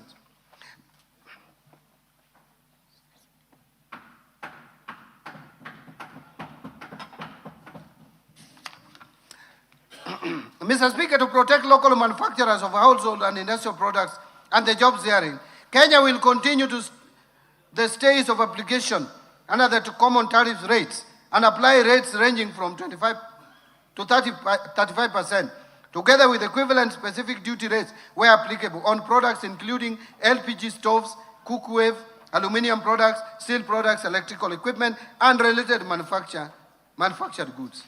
Now let me turn to the highlights of proposals in the Finance Bill. Mr. Speaker, I now turn to the proposals in the Finance Bill 2026 that target to amend various domestic tax laws to improve revenue collection, ease tax compliance, and create fairness within the tax system. Under income tax, Mr. Speaker, currently certain corporate restructurings, such as mergers, amalgamations, or internal reorganizations are exempt from capital gains tax. To encourage the establishment and growth of real estate investment trusts, the bill is proposing to extend the exemption to qualifying property transfers into approved real estate investment trusts to avoid selective treatment or application. Mr. Speaker, to promote fairness, improve consistency within the tax system, and support investment in the petroleum sector, The bill is proposing to reduce the corporate tax rate applicable to non-resident petroleum contractors to 30% from 37.5%. This will harmonize with the rate that is applicable to other non-resident companies. The bill further clarifies that repatriated income earned by non-resident petroleum contractors will be subject to tax at the rate of 15%, consistent with the treatment applicable to other non-resident persons operating in Kenya. Mr. Speaker, the current framework for taxation of trusts is complex and may create uncertainty in the taxation of trust incomes and distribution. To improve clarity and align the framework with the international best practices, the bill is proposing to introduce a single point taxation system at the trustee level and removes the risk of double taxation for beneficiaries, thereby improving compliance and reducing opportunities for tax avoidance. Mr. Speaker, the bill does not propose to increase monthly income tax. I wish to state that. On the contrary, the bill is proposing a simplified tax framework for non-resident persons who earn monthly rental income in Kenya but do not pay tax on that income. In this case, therefore, non-resident landlords will be required to register and account for tax directly, especially where the property is not managed through a property agent, while preserving the existing withholding tax framework where non-residents are currently complying with their tax obligation. Mr. Speaker, this proposal will not result in higher rent or additional burden on existing tenants that reside in properties owned by non-residents. Mr. Speaker, currently any persons making payments to non-resident ship owners and charterers are required to withhold and remit tax on shipping income. This has affected compliance, particularly where persons producing shipping services are not aware of the withholding obligations. To simplify the administration of the tax and provide greater certainty in its collection, the bill is proposing to place the responsibility for payment of the tax on resident shipping agents and provide a clear timeline for remittance being within 5 days after receipt of payment or before the ship leaves the port of landing, whichever is earlier. Mr. Speaker, currently the deadline for filing tax returns is 30th June of every year for all categories of income, which leaves no room for verification and validation of filed returns before the commencement of another financial year. To provide sufficient time for verification and validation of returns, I propose revisions to the timelines for filing individual income tax returns. Under the proposal, taxpayers with nil returns will be required to file within 1 month after the end of the year of income, because they have nil returns anyway. While taxpayers whose income is fully taxed at source, including persons earning employment income only, will file within 4 months after the end of the year of income. All other taxpayers are required to file their return by 30th of June every year. All businesses will still continue to file their returns by 30th of June every year. So it is not true that we are reducing for everyone, making filing returns complicated. Mr. Speaker, currently gains arising from offshore transfers where the value of the transferred shares is derived from assets located in Kenya are not taxed. To ensure that gains derived from Kenya assets remain taxable in Kenya, irrespective of how the transaction is structured, the bill therefore proposes to amend the Income Tax Act to ensure that all gains from transfer of assets located in Kenya get same tax treatment irrespective of the location of the beneficial owners. Mr. Speaker, when companies make profits, those profits should find their way back to shareholders within a reasonable time. Currently, some companies have been holding back their profits indefinitely, simply to defer paying dividend tax. This is a loophole that needs to be addressed. In order to provide greater certainty in the application of the deemed dividend provision, which is already in law, and discourage indefinite retention of profits solely for purpose of deferring dividend taxation, the bill is proposing to introduce a minimum deemed dividend distribution threshold of 60% of undistributed income. Mr. Speaker, rapid advances in technology have transformed the way businesses make payments, distribute software, and provide services across borders. However, the current Income Tax Act provisions do not clearly address the tax treatment of certain payments arising from software distribution arrangement, payment card schemes, payment processing system, and related digital platform. This has created uncertainty and disputes regarding the taxation of interchange fees, merchant service fees, and other payments made for access to this system. The bill therefore proposes amendments to clarify the definition of management of professional fees and royalties in order to provide a clear legal framework for taxation of such payments and reduce opportunities for revenue leakage. Mr. Speaker, gambling activities have grown significantly in recent years, particularly through digital platforms. While these are legitimate activities, winnings from gambling are income, and like any other income, they should be taxed. The bill therefore proposes to introduce withholding tax on winnings, lotteries, and prize competitions. Mr. Speaker, the scrap metal trade is a significant economic activity that supports the livelihood of many Kenyans. To improve traceability of transactions and strengthen compliance for scrap metal trade, the bill proposes to introduce a withholding tax on incomes earned from the sale of scrap metal at a low rate of 1.5% of the gross amount paid. Mr. Speaker, currently payments made by the national carrier to non-resident service providers are exempt from payment of withholding income tax, while similar payments when made to residents are taxed. To promote fairness and ensure consistent tax treatment between resident and non-resident service providers, the bill proposes to remove the exemption from withholding tax on payments made by the national carrier to non-resident service providers. Value-added tax, VAT. Mr. Speaker, I will now turn to the proposed amendments to the value-added tax. Mr. Speaker, dialysis remains a life-sustaining treatment for many Kenyans living with kidney disease. Yet the cost of essential renal treatment equipment continues to place pressure on households and healthcare providers. The bill therefore proposes to exempt dialyzers, which is a critical life-saving component for patients experiencing kidney failure, from VAT to reduce their cost and make renal treatment affordable. Mr. Speaker, the government recognizes the important role that trade is in used clothing and footwear, commonly known as mitumba, continues to play in supporting livelihood and affordable access to clothing across the country. To simplify compliance, the bill proposes to charge VAT at the point of importation, while subsequent domestic sales of worn clothing and worn footwear will be exempt from VAT.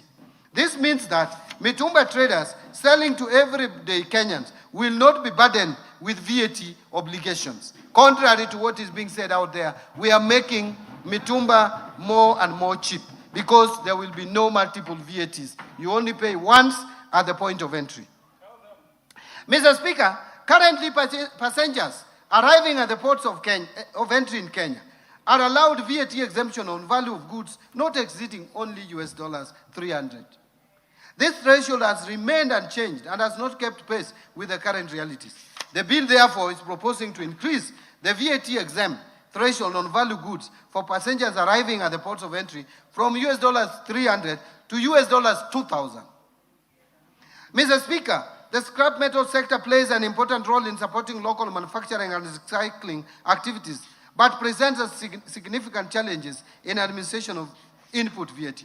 To simplify VAT administration within the sector, while complementing the withholding income tax framework proposed under the Income Tax Act, the bill therefore proposes to exempt scrap metal from payment of VAT. Mr. Speaker, public-private partnership continues to play an important role in the delivery of strategic infrastructure projects across the country. To reduce the cost of implementation of the project, the bill proposes a VAT exemption for goods and services imported or procured locally for use solely in the approved public-private partnership infrastructure projects. Mr. Speaker, the rapid growth of digital payment platforms has created uncertainty regarding the VAT treatment of certain payment facilitation and processing services. While these services support financial transactions, they are distinct from the underlying financial services. The bill therefore seeks to clarify that core financial services, including money transfer services such as M-Pesa, will remain exempt from VAT, while platforms that facilitate services such as merchant acquiring, payment gateway, aggregation, and settlement services will not qualify for exemption. Mr. Speaker, to promote consistency in the treatment of input VAT and support proper administration of the VAT framework. The bill is proposing to require adjustment of input VAT previously claimed where goods that were intended for taxable supplies subsequently become exempt while still in stock. Mr. Speaker, Kenya's tax expenditure was estimated at 286 billion or 1.8% of GDP in 2024, a decline from 368 billion or 2.4% of GDP in 2023.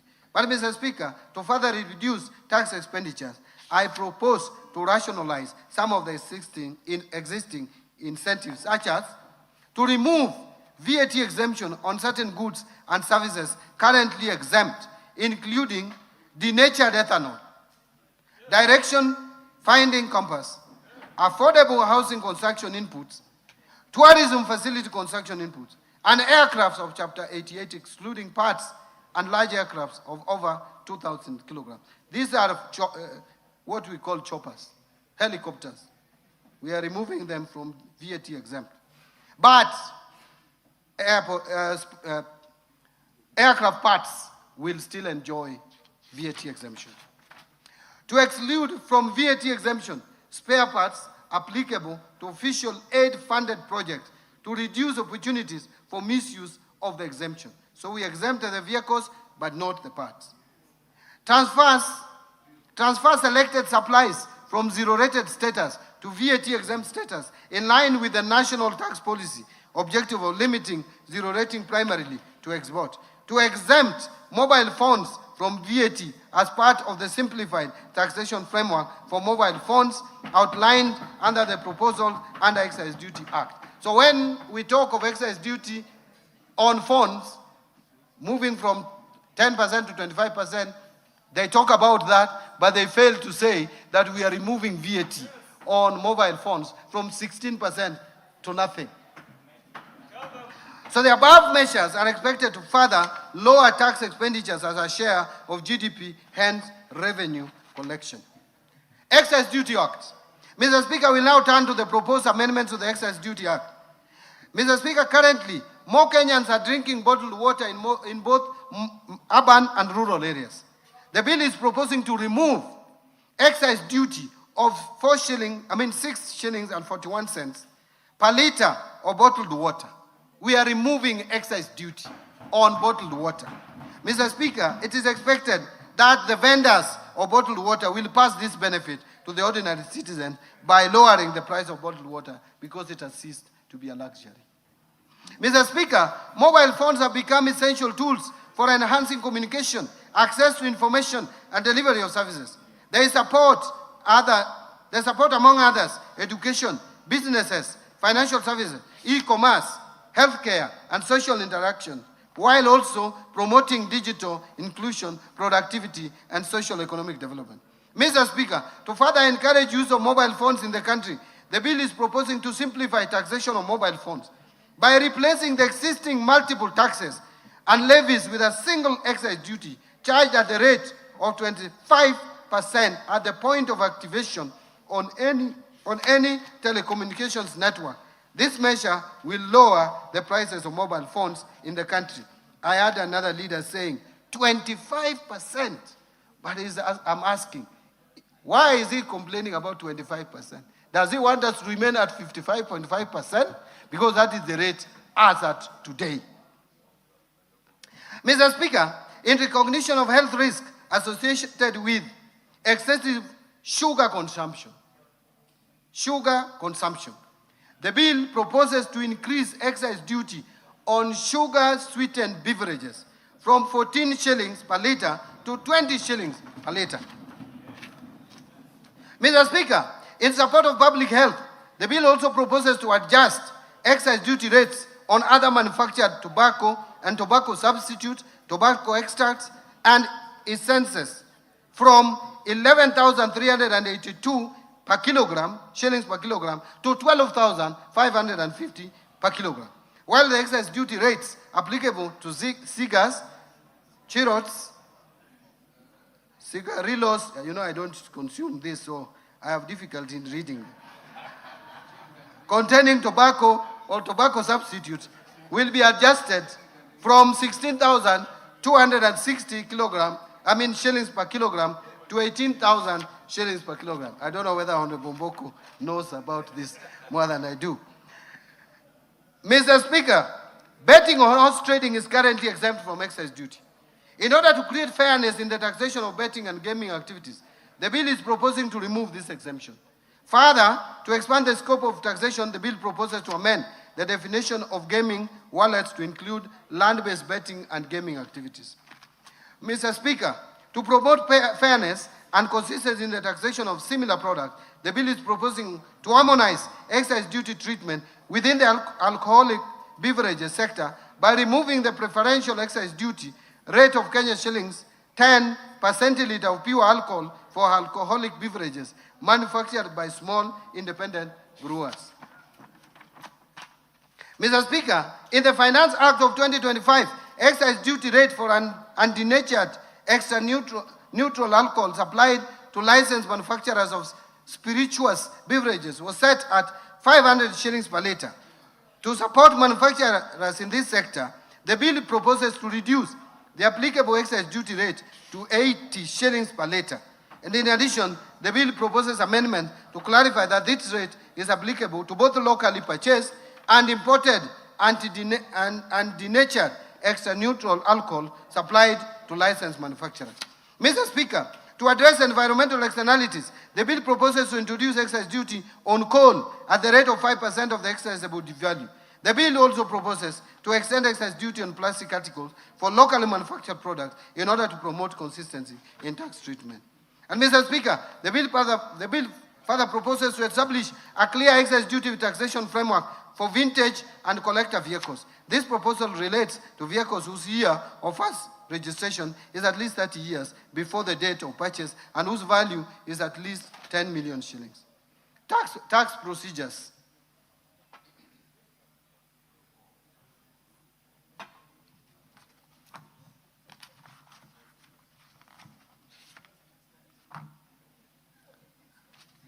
Mr. Speaker, I have about 30 more pages.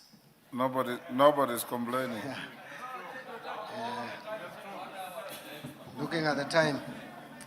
Now, on Tax Procedures Act, Mr. Speaker, the proposed amendments to the Tax Procedures Act seeks to strengthen tax administration, improve compliance, support digitization, and make it easier for taxpayers to meet their obligations. Mr. Speaker, currently, foreign investors are required to obtain KRA PIN before opening Central Depository and Settlement Corporation, that is CDSC, accounts to participate in trading in the Nairobi Securities Exchange. In order to improve the attractiveness of Kenya's capital markets to foreign portfolio investors, the bill proposes to exempt foreign investors from the requirement to obtain KRA PIN solely for purposes of opening Central Depository and Settlement Corporation accounts. Mr. Speaker, income earned by non-resident investors from investment in the Nairobi Securities Exchange is subject to withholding tax as a final tax, and they are not required to file annual income tax returns. Mr. Speaker, I am grateful that this House approved the Virtual Asset Service Providers Bill of 2025 that was subsequently enacted in 2025. Mr. Speaker, currently, there is no reporting framework for virtual asset transactions. In order to address this gap, the bill proposes to introduce a virtual asset reporting framework for virtual asset service providers so as to improve visibility of virtual asset transactions and align Kenya's reporting framework with the international best practices. Mr. Speaker, to simplify compliance, reduce filing errors, and improve efficiency in tax administration, the bill proposes to amend the Tax Procedures Act to provide for pre-populated tax returns using information already available to the Kenya Revenue Authority. And under this amendment, taxpayers still retain the right to review, confirm, or amend the information before submitting their returns. Mr. Speaker, to strengthen the integrity of the tax system and prevent tax arrangements designed primarily to obtain a tax benefit while preserving fairness for compliant taxpayers, the bill is proposing introduction of a general anti-avoidance rule applicable across tax laws. Mr. Speaker, the Tax Procedures Amendments Act of 2024 provided for a tax amnesty on penalties, interest, and fines for taxpayers on tax liabilities accrued up to 31st December 2023. This facilitated taxpayers to clear principal tax liabilities to government. In order to encourage settlement of existing tax liabilities by more taxpayers, this bill is proposing a 6-month amnesty beginning 1st July 2026 for tax liabilities accrued up to 31st December 2025. Under this amnesty, taxpayers who settle the principal tax due within the amnesty period will qualify for waiver of the related penalties, interest, and fines. Mr. Speaker, to support faster resolution of system-related issues and improve taxpayer confidence in digital tax administration, the bill proposes to allow for waiver of penalties and interest by the Commissioner up to a specified threshold of 2 million arising from electronic tax system errors. Mr. Speaker, to improve continuity of tax records and simplify compliance for reinstated entities, the bill proposes to provide for automatic reinstatement of a personal identification number where the registered company or other entity is restored to the official register. Mr. Speaker, to improve efficiency in tax administration, the bill is proposing to allow tax assessments to be issued based on information lawfully available to the Commissioner.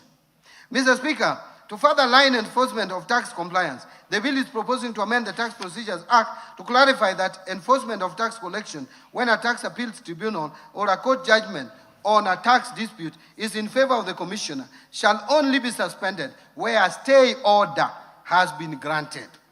Mr. Speaker, to lower compliance costs and simplify customs clearance procedures, the bill is proposing to remove the requirement for importers to present certificates of origin where such certificates are not necessary for purposes of claiming preferential tariff treatment. Now let me turn to Miscellaneous Fees and Levies Act. Mr. Speaker, under the Miscellaneous Fees and Levies Act, the bill proposes to rationalize the application of import declaration fee and railway development levy exemption on aircraft by limiting the exemption to aircraft parts and large aircraft used for commercial air transport. This measure is intended to better target the exemption while supporting Kenya's position as a regional hub for aircraft maintenance and aviation services.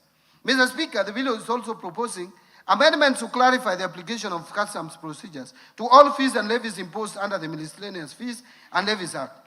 These measures are intended to improve administration and support prudent fiscal management. Mr. Speaker, to support the growth of real estate investment trust market and development of Kenya's capital markets, the bill proposes to exempt from stamp duty transfers of beneficial interest in property into approved real estate investment trust. This measure complements the proposed amendments under the Income Tax Act on exemption of real estate investment trust from capital gains tax. Mr. Speaker, in line with the proposed simplified framework under the Excess Duty Act on mobile phones, the bill is proposing to exempt imported mobile phones from imported declaration fee and railway development levy, another benefit that is not being talked about by naysayers of the bill. Mr. Speaker, to increase resources available for road maintenance while ensuring that existing annuity obligations continue to be met, the bill proposes amendments to the Road Maintenance Levy Act to reduce the allocation to road annuity fund from 3 shillings per litre to 1.5 shillings per litre of fuel. And this reduction of 1 shilling and 50 cents per litre of fuel will be allocated to road maintenance levy funds. Mr. Speaker, let me now conclude. Mr. Speaker, as I conclude, I want to underscore that we have navigated a period of extraordinary challenge, yet the economy has held firm. Kenyans have demonstrated remarkable resilience and patience, and this government has remained steadfast in its commitment to deliver on the promises of the bottom-up economic transformation agenda at the most difficult period in the history of this country. Mr. Speaker, this budget was carefully crafted against a backdrop of limited fiscal space and competing priorities. It reflects prudent choices and disciplined fiscal management while directing resources towards programs and interventions that will have the greatest impact on the lives of ordinary Kenyans while staying firmly on course with our fiscal consolidation plan. Mr. Speaker, the reforms I have outlined today are designed to cushion our citizens, strengthen economic resilience, and lay the foundations for sustainable growth and transformation. They will stimulate job creation, ease the cost of living, and accelerate economic transformation of our people, that our people deserve. Mr. Speaker, this budget is deliberate, decisive, and targeted. It channels scarce resources to where they catalyze the greatest economic and social returns. To smallholder farmers and pastoralists, to MSMEs and youth, to health and education, to infrastructure that connects markets, and to institutions that uphold the rule of law. Every allocation is chosen to multiply employment, protect the vulnerable, advance equity, and unlock private investment.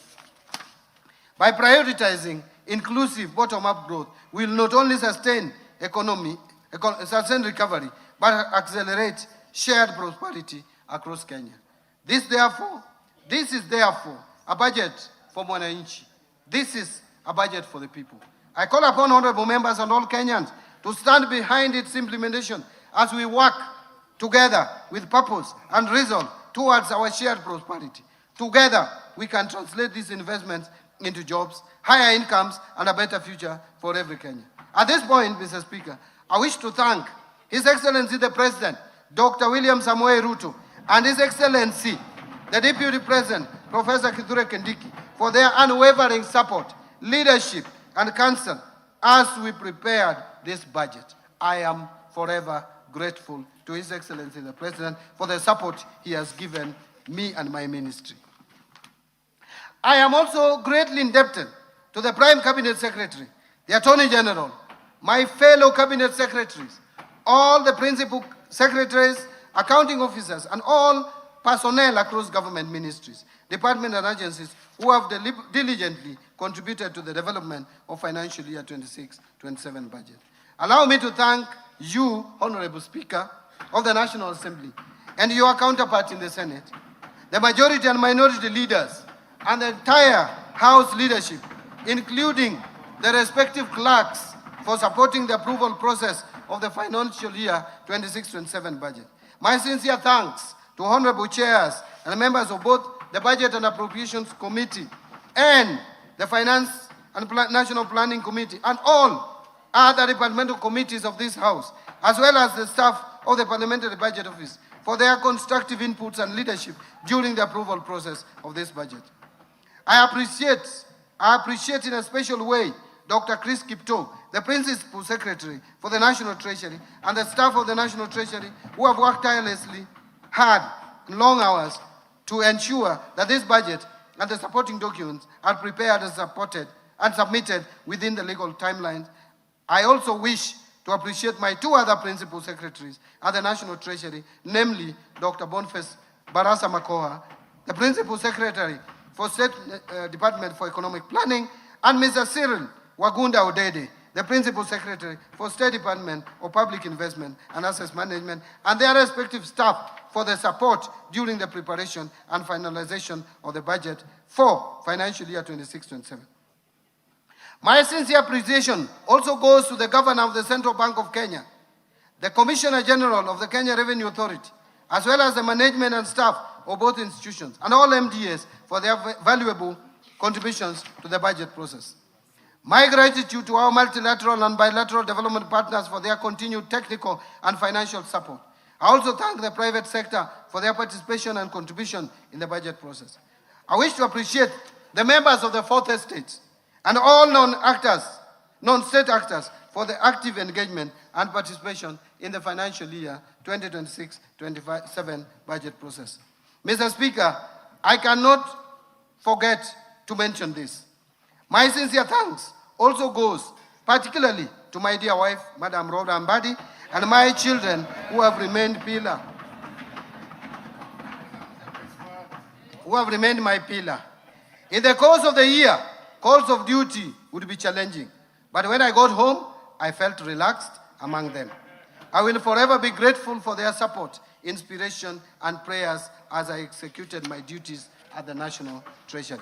Finally, Mr. Speaker, I wish to thank Kenyans from all walks of life who gave their suggestions and proposals throughout the budget-making process. Thank you, and may God bless Kenya. Thank you. Thank you. Mr. Speaker. Yes, go on. Mr. Speaker, before I resume my seat, you will recall that I have already submitted to this House the budget estimates and the finance bill 2026, together with the accompanying documents as required by the Public Finance Management Act, CAP 412A. Today, I further submit the following documents to this August House and request that you generously, you graciously, receive them. Number 1, budget statement for financial year 26-27. Number 2, the 2026 budget policy statement. Number 3, estimates of revenue, grants and loans for the financial year 26-27. Number 4, financial statement for the financial year 26-27 budget. Number 5, medium-term debt management strategy 2026. Number 6, budget highlights, the Mwananchi guide for the financial year 2026-27 budget.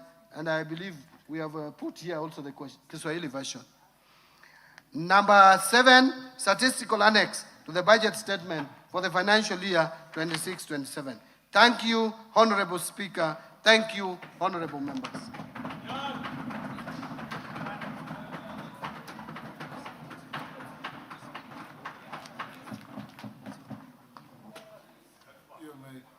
You may take your seat, Minister.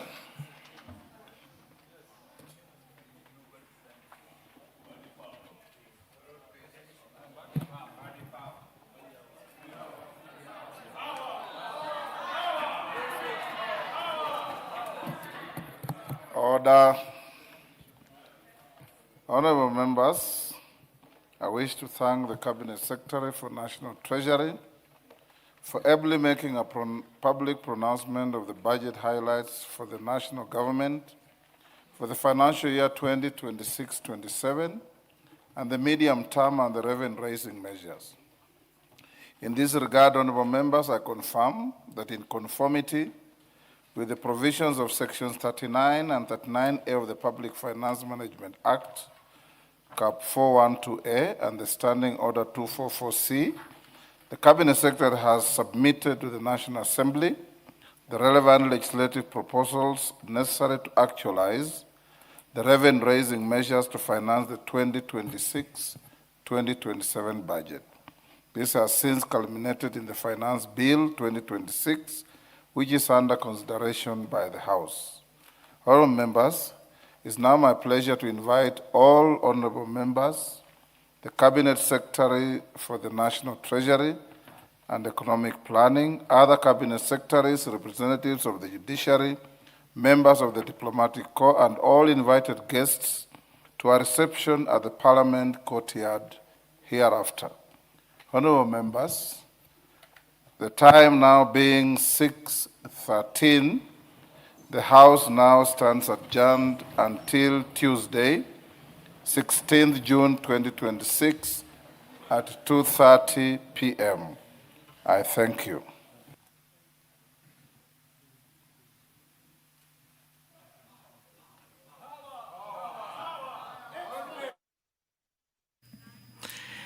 You have been watching the pronouncement of the budget highlights by the Treasury Cabinet Secretary, Honorable John Mbadi. The broadcast has been brought to you by the Parliamentary Broadcasting Unit in conjunction with the Kenya Broadcasting Corporation. On behalf of the team here, led by the acting head of PBU, Stephen Nyakuti, Coordinator Doris Gitonga, Director Stephanie Ayeta, Brenda Mora, Camera Operators Nao Mora, Hamis Mambo, Efe Lagare, Calvin Muthe, Sound Operators Stanley Njeru and Alan Kigali, Graphics James Thiongo, Engineers Evan Zombati, George Kweyu, Edmond Masega, Miriam Mutiso. My name is Edward Kabasa, and on behalf of my colleague Kamche Menza, good evening.